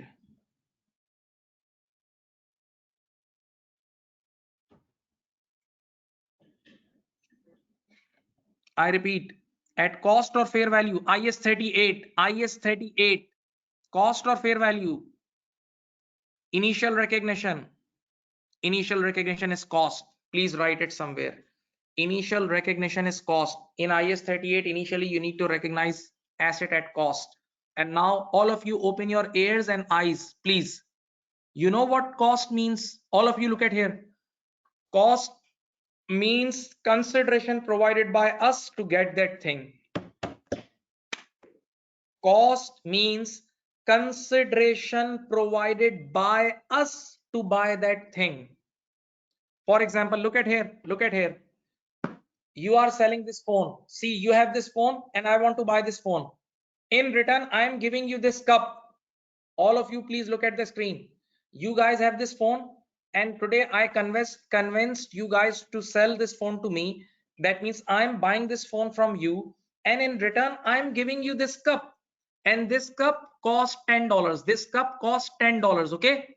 So that means my cost for this phone, is $10. So don't forget, please, students, cost means whatever you are paying to acquire that thing. Whatever we are paying to acquire certain thing, this is called cost. Are you getting the meaning of cost? Okay. Now don't sleep. I'm giving you the proper logical answer. This is this is a very technical issue which I have raised. These such issues may come in current issue. Now look at here, look at here, look at here. It is also true that when a Premier League football club buys a players, see, Premier League football clubs have two options. From two sources they get players. From two sources they get players. The first sources they directly get from external world, from other teams. So in that case they have to pay. In that case they have to pay, and this is a proper transaction. The amount can easily be calculated. They have to pay. They have to pay $1 million, $2 million. So there is a consideration. The cost can easily be calculated. The cost can easily be calculated because we are paying. We are paying the amount. Okay. And I just told you in IS 38, you have to record your intangible asset at cost. You have to record your intangible asset at cost. Now read it. It is also true that when a Premier League football club buys a player's registration, the club recognize an intangible asset in accordance with IS 38. After all, see the logic, see the logic. After all, there has been a transaction, a sum of money, see the cost, money, the transfer fee has been paid, and the buying club controls the player's registration, which should bring future economic benefits. So yes, whenever you buy external player, you record it. But by contrast, please, however, academy players, my own academy, I am a football league, I have my own academy. However, academy players that become professional footballers are not underpinned by a single transaction. You cannot calculate the cost. You cannot calculate the cost because you have 1,000 students. Just think, you are spending on 1,000 students, and out of 1,000 students, only 1 or 2 becomes hero. Only 1 or 2 becomes super hit, and you never know who will going to be super hit. So this is a blind investment. There is no reliable measure of either their cost or value because they are not bought or do not have value that can be reliably measured. I told you IS 38 says to record it at cost. IS 38 says initially intangible assets are recorded at cost. So now you are generating your own players, and you never know, and you are just giving efforts to them. You are doing their counseling. You are giving them time to exercise. You are giving. So these efforts which you are investing, you cannot value those efforts. And one more thing, out of 1,000 students, one will become hero. One will become hero. So you never know that who will become hero. See, see the example. There is after all only one Marcus Rashford, and there was only one Steven Gerrard. Those who see football, they know these names. Those who see football, they know these names. Okay, now this is the reason. That's why if we get the players from our own academy, we don't capitalize, but if we buy players from outside world, we capitalize. Now, giving you the same logic, there are two names. One is purchase goodwill. Student, this is the right time to learn, to understand this concept. Many students at this professional level, they don't know the logic. I know many students, even I've seen the interviews as well. Purchase goodwill in business combination, consolidation, purchase goodwill we capitalize, but we never capitalize internally generated goodwill. Why? Same logic. We capitalize purchase goodwill, but we don't capitalize internally generated goodwill. Why? Reason. For purchase goodwill you give cost. For purchase goodwill you pay, and whatever cost you are giving, that can easily be measured. Yes, that can reliably measured, whatever consideration you are giving during takeover. But for internally generated goodwill, listen to me. For how internally generated goodwill is created, by giving good service, by replying to the message of students, by attending the call of a student, by attending the call of a student at midnight. Just think. So how can I value these efforts? By by smiling to students. So how can I value these efforts? Yes, internally generated goodwill is created in this way, with good marks, with positions. Just think. So you cannot calculate the cost of internally generated goodwill. That's why you cannot capitalize. That's why, because IS 38 says to record it at cost, and cost means whatever you are paying, whatever consideration you are giving.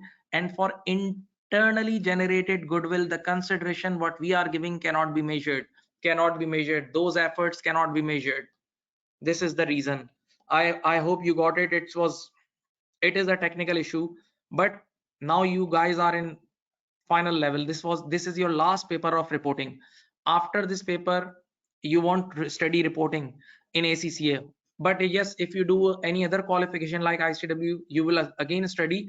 But this is your last paper of reporting, so you must know these technical issues. Yes, and no doubt it is a technical issue. It was a technical issue. Kindly reply on the chat box now. Now let me open the chat box.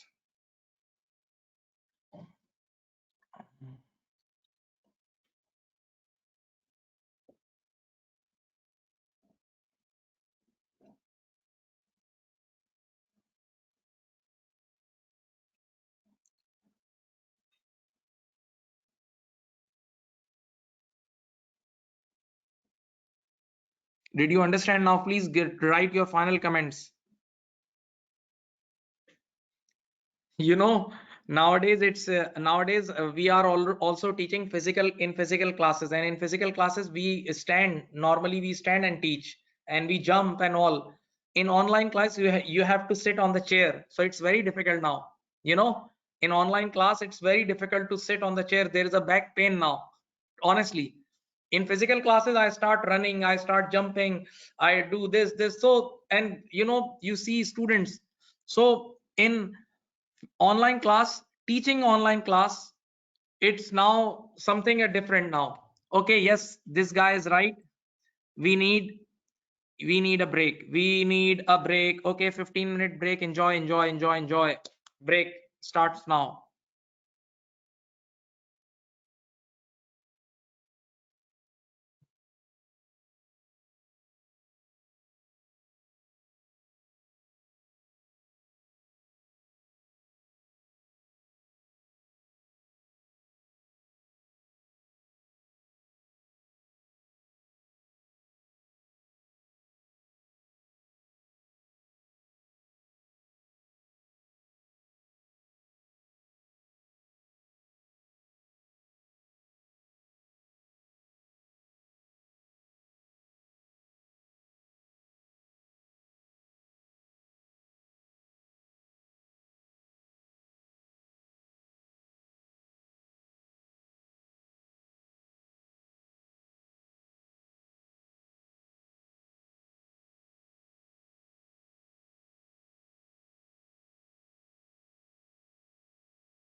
Okay.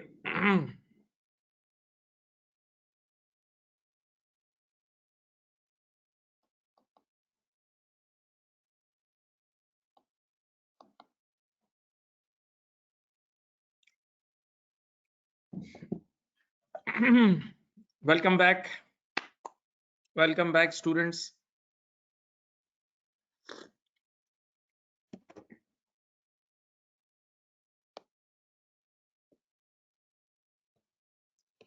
Now, as I told you, that examiner test whatever going on in this current world.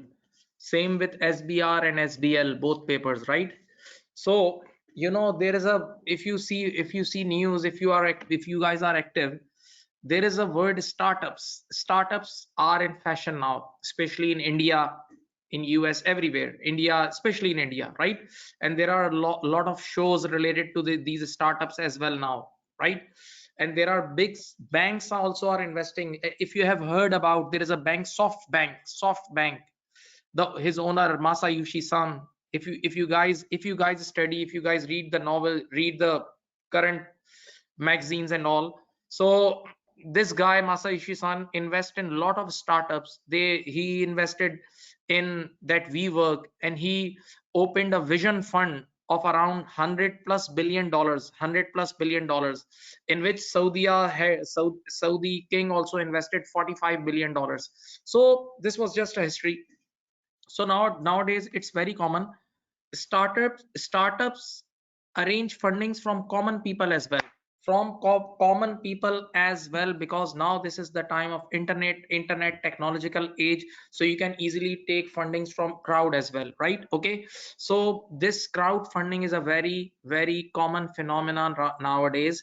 And as we are accountants, so we have to write the accounting treatments.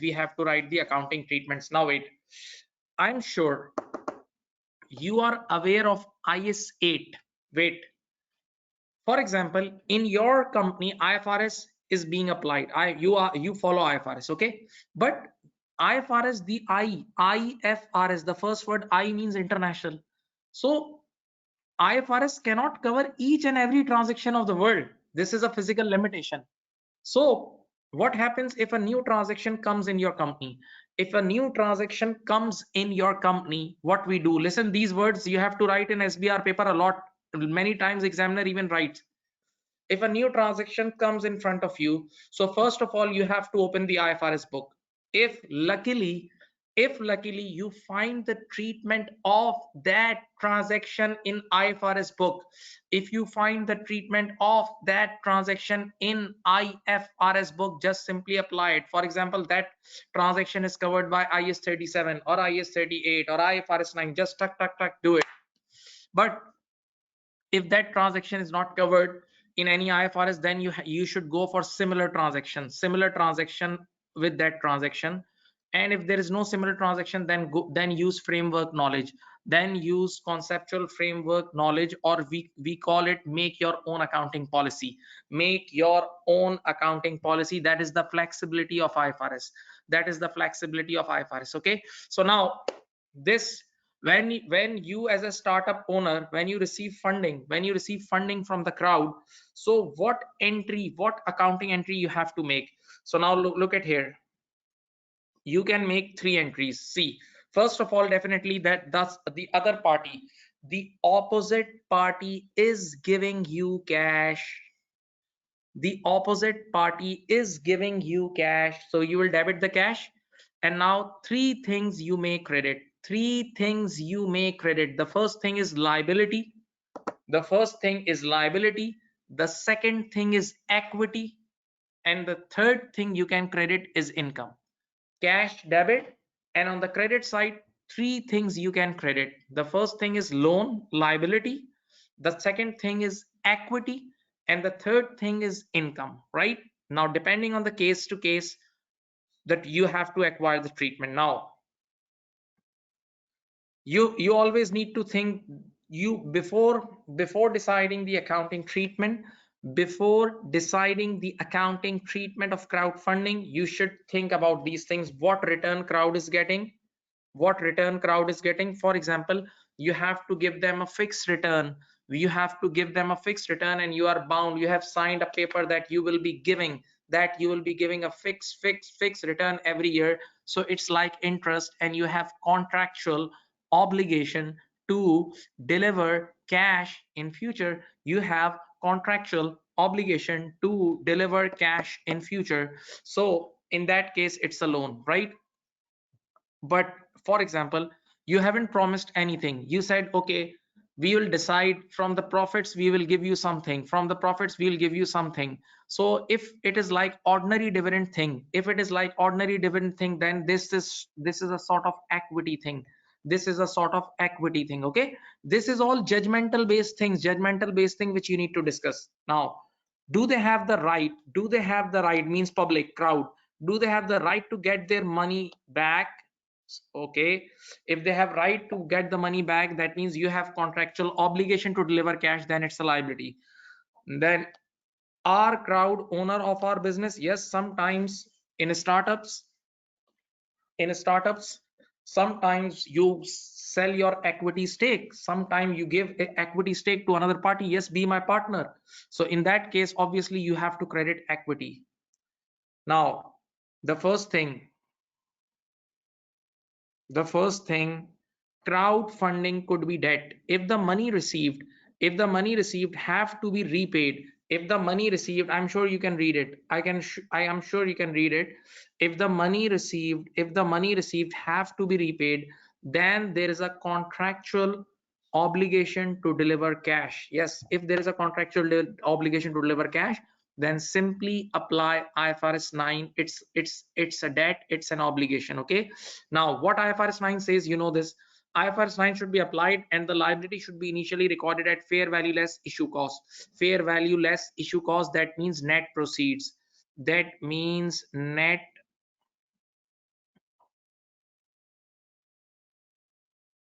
proceeds. Okay, default accounting treatment is amortized cost accounting. You all better know this. Please recall your concept. For I'm not talking about financial assets. Please, students, quick recap. I'm not talking about financial asset. I am talking about financial liability. In financial liabilities, there are two heads. Remember, one is amortized cost accounting, and second is fair value through P&L. Fair value option is also there. For financial liability, there are two options. One is amortized cost, and second is fair value through P&L. Normally, the default category for financial liabilities is amortized cost. Okay, yes, fair value option in financial liabilities sometime recognized when there is a derivative nature liability. Okay, right, and there are certain more conditions. Now, the second point, dear student, the second point, crowdfunding could be equity.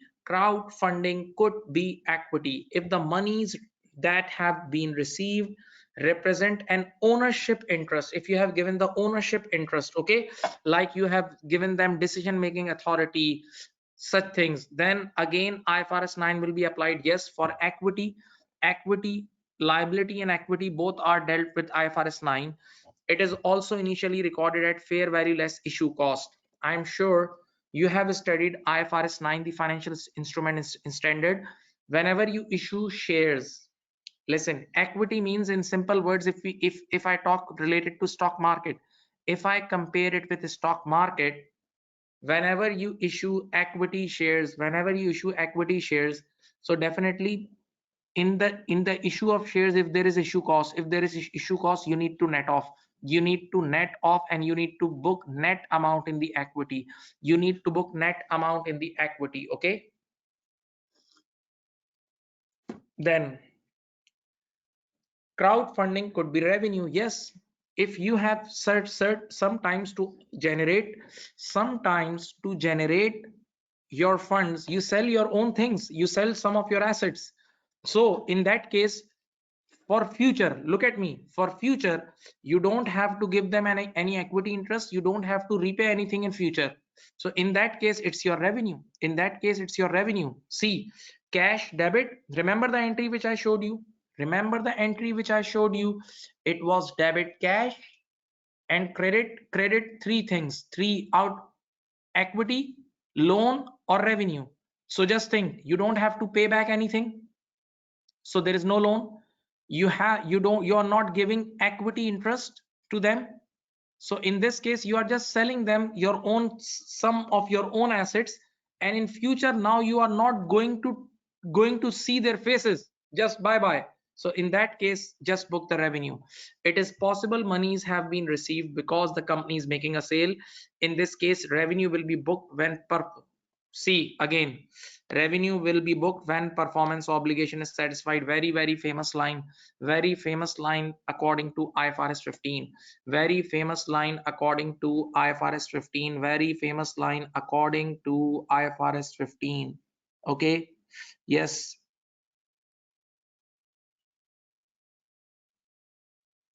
very famous line according to IFRS 15.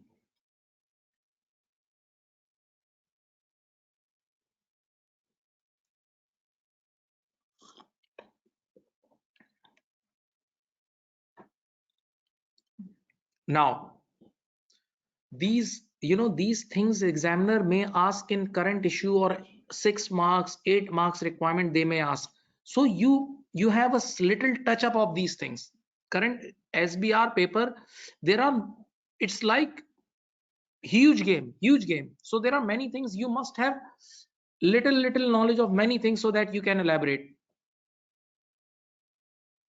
Now what is EBITDA? What is EBITDA? Let me discuss this. This is very famous performance indicator. And there is a topic APM, alternative performance measures or additional performance measures in your course. And examiner ask things related to that also, like 6 to 8 marks thing may come in your exam. 6 to 8 marks things you can expect 8, 9, something like that. Now first of all, read this introduction, go very slow and study with fresh mind. In our highly regulated world, financial statement of UK quoted companies must be drawn up and published in accordance with IFRS cap, right? Normally in more than 100 countries IFRS is applied. Thus, the format of the income statement is prescribed and standardized. And IFRS has set certain rules. We all know the rules. We all know the rules. We all know the presentation, the standard presentation. This is aimed at giving users confidence in the numbers that are reported. Yes, a regulated and standardized approach is designed to enhance comparability. Yes, they they really want everybody to do almost same format, same type of accounting, so that the books are comparable. One of the objective of your framework of your standard board is to enhance comparability. We all know this. However, in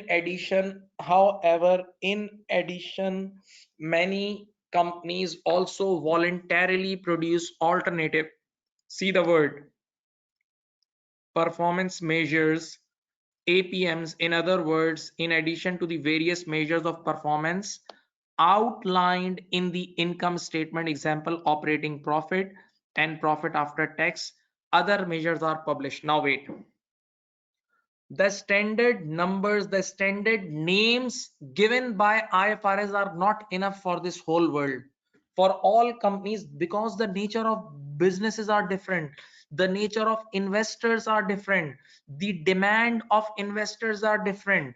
Investors want to see things in a different way, right? Each and everybody has a different taste, cultures are different.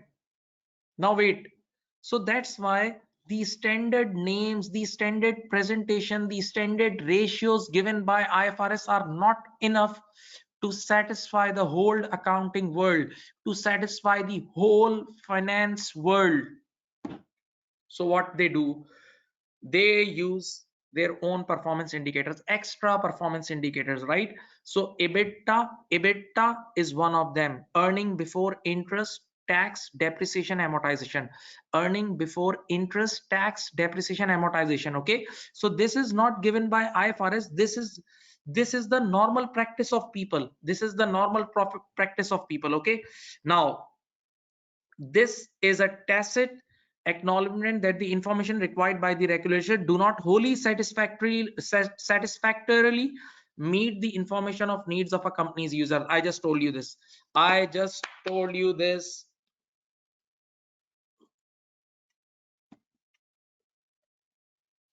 Now, after all, it should be acknowledged that one size does not fit all. Okay, all see, IFRS standard numbers are not okay for everybody, right? APMs at their best seek to provide bespoke information about the companies. You know, bespoke software, have you ever heard? There are some ready-made software which you standardized software which you buy from the market, and sometimes you make your own software from software house. So these ratios, these APMs are your own performance indicators, right? According to the needs of your organization, you make your own performance indicators, you make your own ratios for your shareholders, for your users. Bespoke information about the company's performance that will help the user better understand the performance of the company, and even predicts its future performance, okay. Now the name of this ratio is EBITDA, earning before interest, tax, depreciation and amortization. Sometimes people call it cash profit, some people call it cash profit, some people call it cash profit. Why? Because this depreciation and amortization is a non-cash items. This depreciation and amortization is a non-cash item. So when you remove these non-cash things, the profit is almost a cash profit. You can call it a cash profit. Now, a lot of arguments for this. This is probably the most famous all APMs. This is probably the most famous of all APMs. There are other APMs as well. Okay, many companies even publish their own EBITDA, even though it is not required. There is no requirement of IFRS. Yes, this is our homemade thing and not defined by any IFRS. So let us explore why it can be argued that EBITDA is a useful measure. Now, first of all, the name of this performance indicator, students, please don't sleep, please, just few minutes with me. Earning before, the first word is interest, before interest. Why this before interest? Because, you know, for companies, open your eyes, there are two major sources of finance. One is equity and the other one is debt. One is equity and the other one is debt. Now just think, there are two companies. One company is financed totally by equity, the other company is financed totally by debt. One company is financed totally by equity and the other company is financed totally by debt. So if you compare PBT of these two companies, so the company which is financed by equity, there is no finance cost, because dividends we deduct, ordinary dividends we deduct from SOCI, from statement of change in equity, not from income statement. But those companies who are financed by loan, they will have a high interest cost. So now this comparison is not like with like. Now the comparison between these two companies are not like with like. That's why we take before interest numbers. That's why in EBITDA we take before interest numbers. I hope you got it.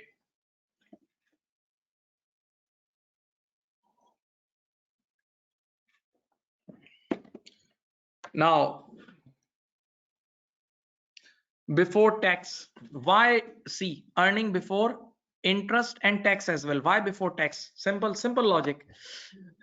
There is a possibility that these two companies belongs to two different cities, two different countries, so there may be a different tax rate. At one position the tax rate is 10%, at the other end the tax rate is 30%. So again, this comparison is not like with like, because tax rate is not in the control of management. Tax rate is not in the control of management. Please have a look, read it.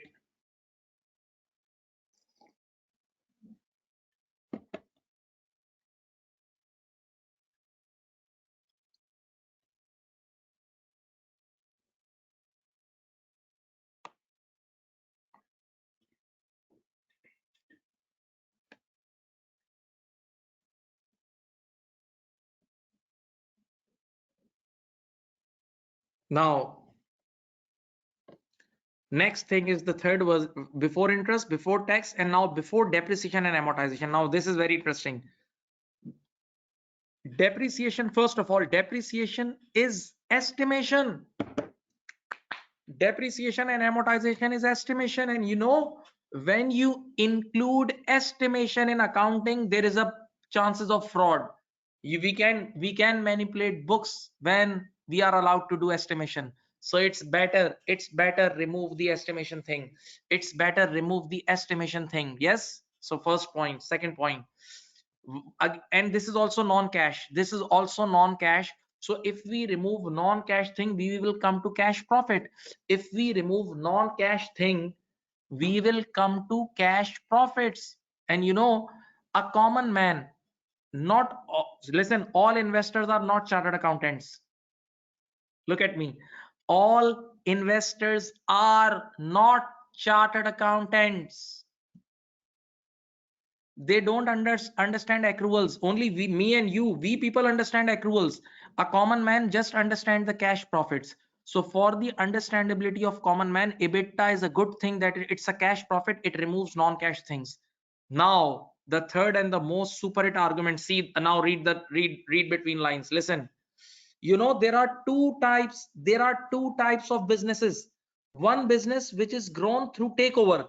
One business is growing through takeovers. So those business which grow through takeover, they have a purchase goodwill. They pay goodwill, and that goodwill is recognized. And that impaired, then impaired, and we book impairment and amortization as an expense. The second type of business are those business which grow organically, not through takeovers, just grow on their own. So they those business who grow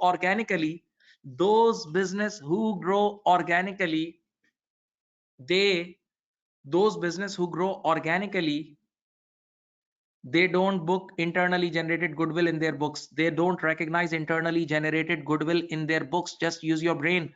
So just if you compare these two, in the first company there is a goodwill, in the second company there is no goodwill. The company in which you have recognized the goodwill, you are also booking the amortization or impairment. But in the second company where there is no goodwill, so there will be no amortization or impairment. So these two books are not comparable. So better take a profit. Which do not contain these amortization and depreciation, so that now the books will be comparable. Just use your brain. Now the books will be comparable.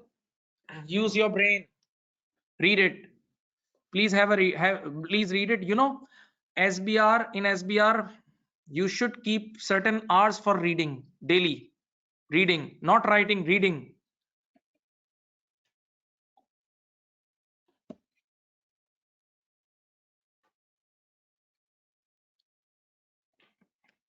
Please read it. Please read it. Giving you time, especially giving you time. One more thing. When you do takeover, you book upward fair value adjustment.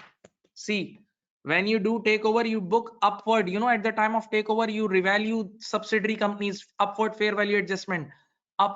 Because of upward fair value adjustment, in future you have to book extra depreciation. So now just think, those companies which are growing through takeovers, they will have more depreciation, and those companies which are not growing through takeover, they will have no extra depreciation. So again, these two books are not comparable. So it's better to take a profit before depreciation and amortization.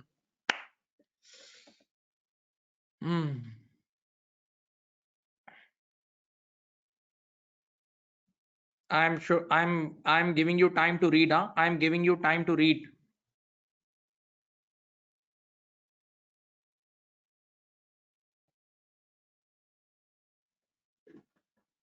Now, one more thing. Listen, this is very good thing. Before exceptional items, it's better to exclude exceptional items. Exceptional items means one-off items. one-off items and one-off events distort comparability, ruins the comparability. For example, there is a fire occurs in our organization, so it's a one-off event. For example, we unintentionally we did a crime, we broke the law, and there is a huge penalty on us because of negligence. So this penalty is a one-off event. So it's better you exclude those one-off events so that you can compare it with your past and you can compare it with your competitors as well. Okay.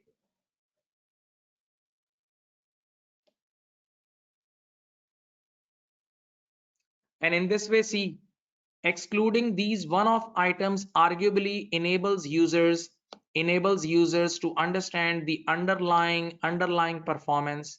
This makes APM predictive and therefore more relevant for users.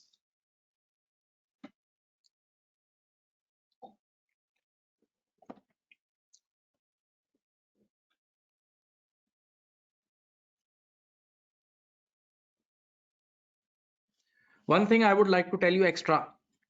Last month, no, in the month of December, one of my friend came from Europe. He's working in Netherlands. So he told me that these APMs are in reality, these APMs are applied in those countries. But he said we do strict accounting for these APMs. So I said, why? So he said, because of these APMs, listen this, I'm telling you something extra. Because of these APMs, many analysts predict the future of company. Many analysts predicts the future profit of that company. And if you hide anything from the analyst, that means analyst figures will prove wrong in the end. So they blame you, they blame the management, that management is hiding certain things from us. Then that's not good for the goodwill of that company. You are not getting my point. Listen, not every part of the world these APMs are in fashion, but in Europe they apply it strictly. Because on the basis of these APMs, stock market analyst predicts the future of company, predict the future profit of that company by using different figures and in details working. So if these future profits goes wrong, then analysts blame the company's management, that company's management is not providing proper information to us.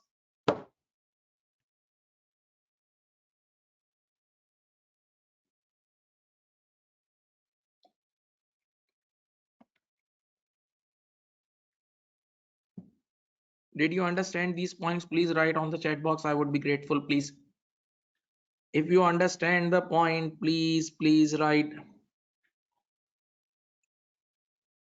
APM full means additional performance measurement or alternative performance measurement. Quick, write, type.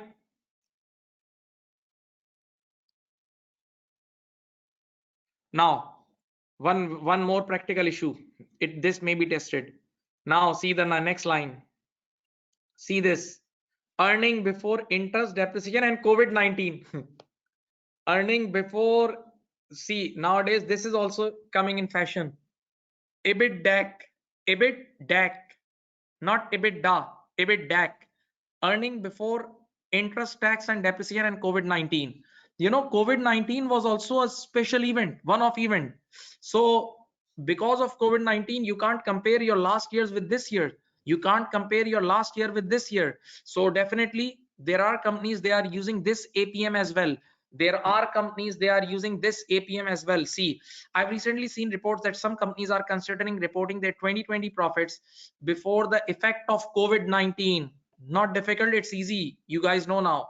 The suggestion is that it would be beneficial to adapt earnings before interest, tax, depreciation, and amortization so that it become earning before tax, depreciation, amortization, and COVID-19.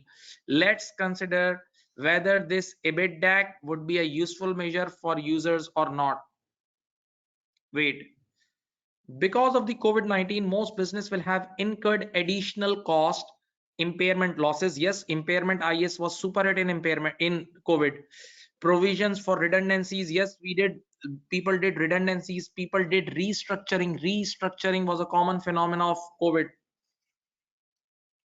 Additional cleaning cost to the name, but these could be added back to EBITDA on the basis that they were non-recurring. See, COVID-19 was a one-off event. COVID-19 was a one-off event. So these things must be added back. However, given but see this is called U-turn. This is called U-turn. You know, in in SBR paper, don't just don't just go in one direction. Always keep a room to come back. You know, in our company, in my country, or in worldwide, in major this subcontinent, politics is very dirty. Many politicians first join the first political party, then after few years they join another political party, then another political party. So you know, those politicians which are very sharp, they do criticize their last parties, but always they keep a room to go back. Always they keep a room to go back and join it again. So I always advise employees, because you guys are going to be employees. So whenever you leave leave any organization, try to leave on good pace, right? Because sometime you have to go back. So in writing the discussion, keep some room for reversal. See, however, given the likely duration of COVID-19 impact, this could be hard to argue. Impact, this could be hard. Listen, now COVID-19 is 3 years old. Just think. So do you think it's a one-off event? Do you think this is a one-off event? So this is also a question. Now the last few words. Some might advocate that EBITDA should also reflect additional hypothetical revenues and profits that would have earned. Only those who understand English, they can understand, that would have earned if the COVID-19 had not occurred. You know, there are some people, they say that if there wouldn't be any COVID-19, we will have more revenue. So let's book those imaginary revenues. Let's book that imaginary revenue. I think that's not fair. That's not fair, because they are not real revenues. That's against faithful representation. See, that's again faithful representation. Some people say that if there was no COVID-19, if there were no lockdown, we could have earned this much. Let's report those artificial imaginary earning. No, no, no, don't do this. Don't do this. Yes, you can do the real bad, you can reverse the bad events, you can remove the impact of bad events, but you cannot artificially create the good events. You cannot artificially create the good events. Be careful. Be careful.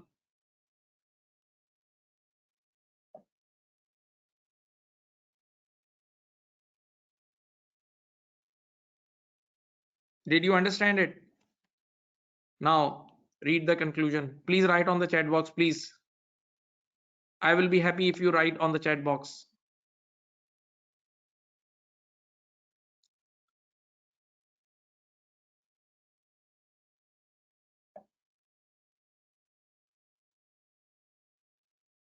Okay, okay, good.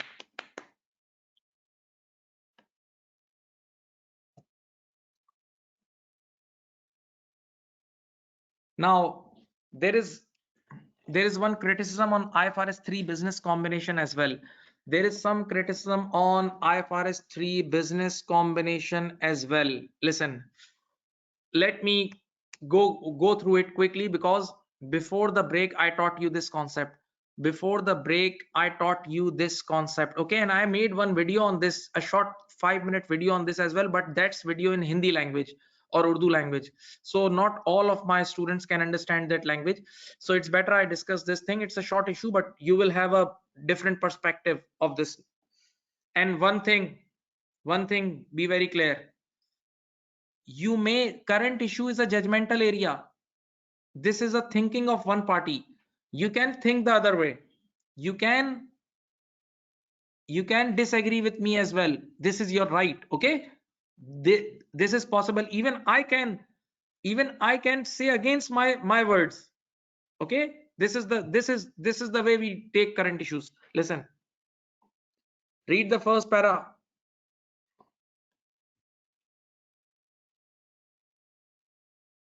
Accounting standards are never perfect. Yes, it's not from God, it's man-made. IFRS is man-made and man can do errors. Okay, man has limitations.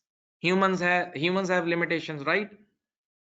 Now, goodwill, some people say goodwill is not an asset. Some people say goodwill is not an asset. Internally generated goodwill, the inherent goodwill. See, because you don't purchase anything, so there is no underpinning transaction. The first argument, no reliable measure. My favorite argument is no reliable measure. You can't measure it, because IS 38 says a good all intangible assets are initially recorded at cost. All intangible assets are initially recorded at cost, and cost means what you are paying. Cost means what consideration you are giving.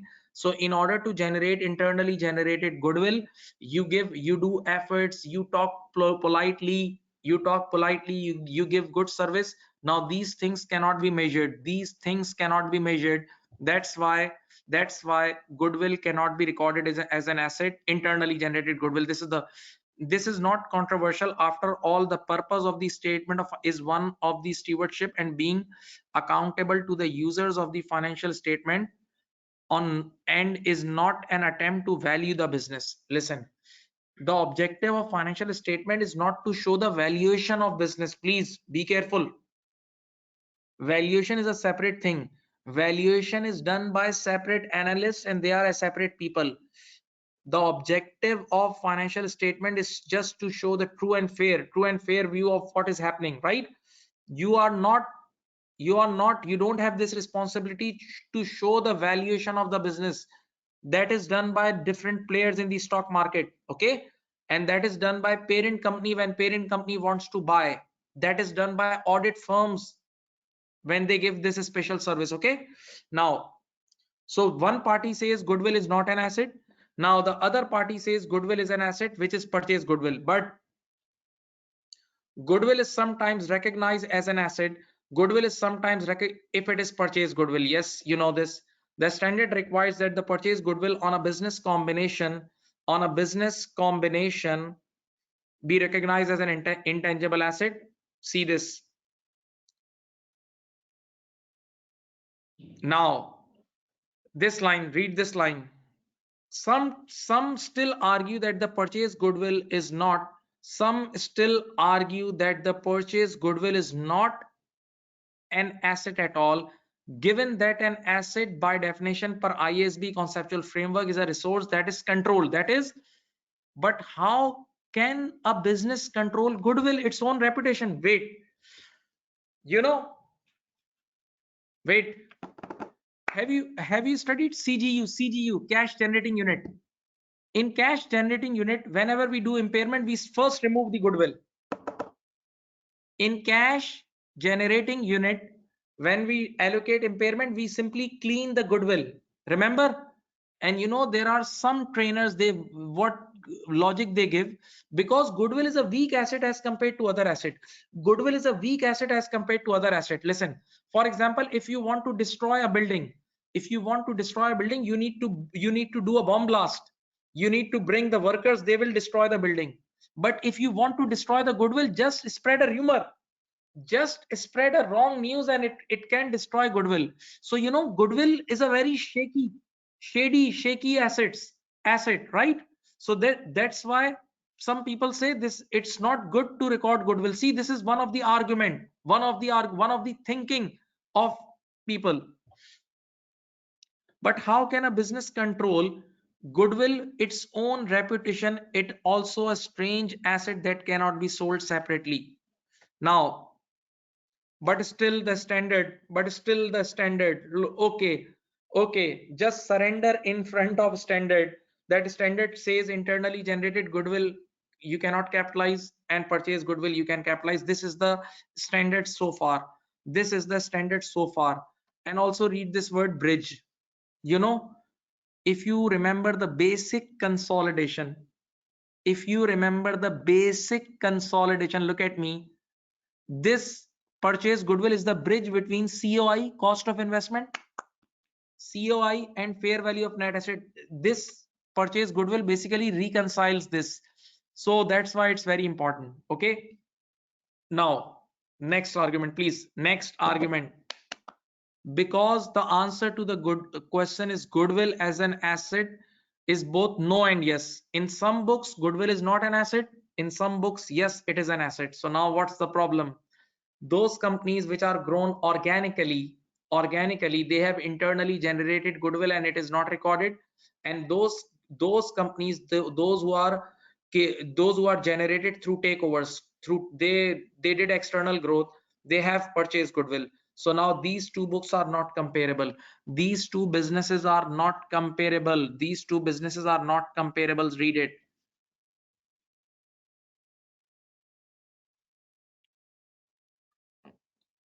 Now I'm going to pitch a super thing. So now your perception will be changed regarding this standard. Now I'm going to pitch a super thing. May you understand? This is the super thing. Listen. This is the super thing. IFRS 3 business combination is wrong to require the purchase goodwill be subject to an impairment review. Listen, IFRS 3 says this is a technical area. Now I'm coming to the technical point. Honestly, IFRS 3 says that at the date of takeover, record the purchase goodwill, and now in future do impairment testing. If there is any impairment, then book impairment, otherwise no need. So now just think there is a possibility the goodwill which we bought at the time of takeover, the reputation which we bought from S company at the time of takeover, the original reputation was declined now, but because of the efforts of parent company, some new goodwill has been created. So just think, old goodwill was $100. Old goodwill we purchased from S company was $100, and that old reputation has been down to 60, but some new reputation has been added because of the efforts of parent company was 50. Parent company added 50. So 60 plus 50, now the total goodwill is 110. So the accountant, when the accountant will do future impairment review, there will be no impairment. But in reality, there is an impairment of original asset. There is an impairment of original goodwill. So that means in reality, in this case, we are booking some internally generated goodwill. This is a difficult concept. All of you read this. All of you, please read this paragraph. Read this paragraph slowly. Slow.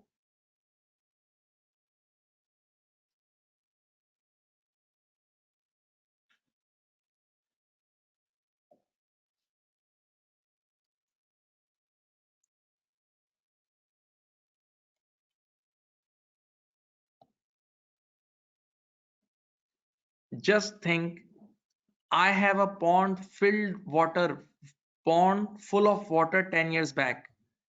After 10 years, it is still filled. But do you think the existing water 10 years before is still in that pond? No. Some water has been evaporated, and because of rain, some new water will come. So now whoever will see, they will see that the water is still same, but in reality, the old water has been vanished, has been impaired, has been gone. So this is the wrong treatment by IFRS. That means we are capitalizing our efforts. The internally generated goodwill after takeover is also being capitalized. Ooh.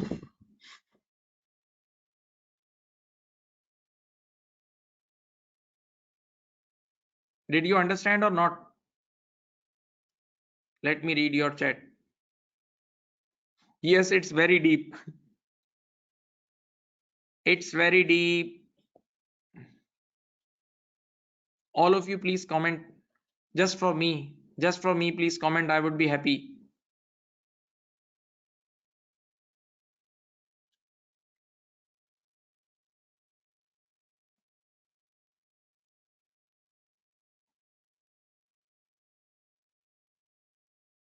Let me read it for you. I would argue that where year after year purchase goodwill is impairment tested and not found to have suffered a loss, that what is really happening is that the original goodwill, the original reputation is actually being dissipated and is really being gradually replaced by newly created inherent goodwill. So that means in this case you are capitalizing the internally generated goodwill, and normally internally generated goodwill are not allowed to be capitalized. And now see the example of this water. See this example. This is a super example. Super.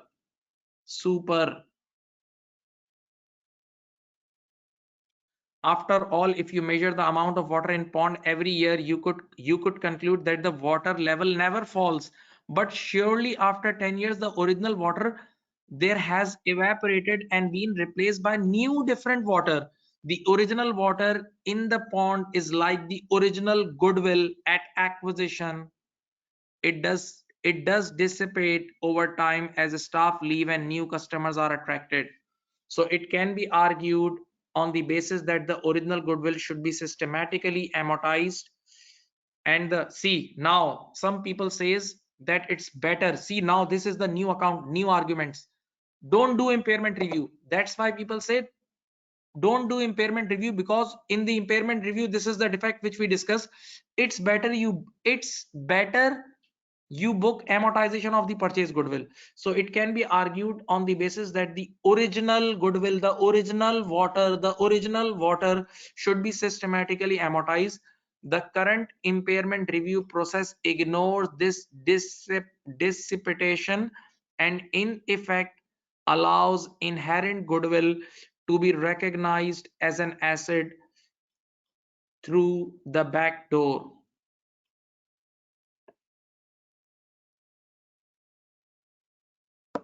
Now one more thing, wait, it need big heart now, please, ending 2 minutes. One more thing, what is impairment? Impairment is a sudden fall. Thought impairment is a sudden fall. But amortization, you smooth out things. Through amortization you smooth out things.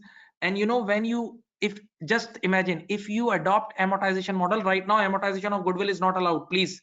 Right now in the current IFRS world, amortization of goodwill is not allowed. But just think, if the amortization of goodwill is allowed, you can easily predict the future profit. You can easily predict the future profit. And today I gave the example of Europe. Today I gave the example of Europe, that nowadays in modern economies, investors and analysts wants to predict future profits. Investors and analysts wants to predict the future profits. So through amortization it is good, it is excellent to predict future profits. See, another unfortunate consequence of the impairment review process for goodwill is that it can mean in certain years reported profits fall off a cliff. This makes predicting future profit trends harder, and so alternatively users might prefer to see purchase goodwill systematically written off. After all, if information is to be useful, it has to be relevant, and to be relevant it should be predictive. If you guys have studied the basics of framework, if you guys have studied the basics of framework, with relevance this word predictive is always written. The predictive value of business should always be there. The predictive value of business should always be there, my dear students, my dear. Did you understand? Please tell me.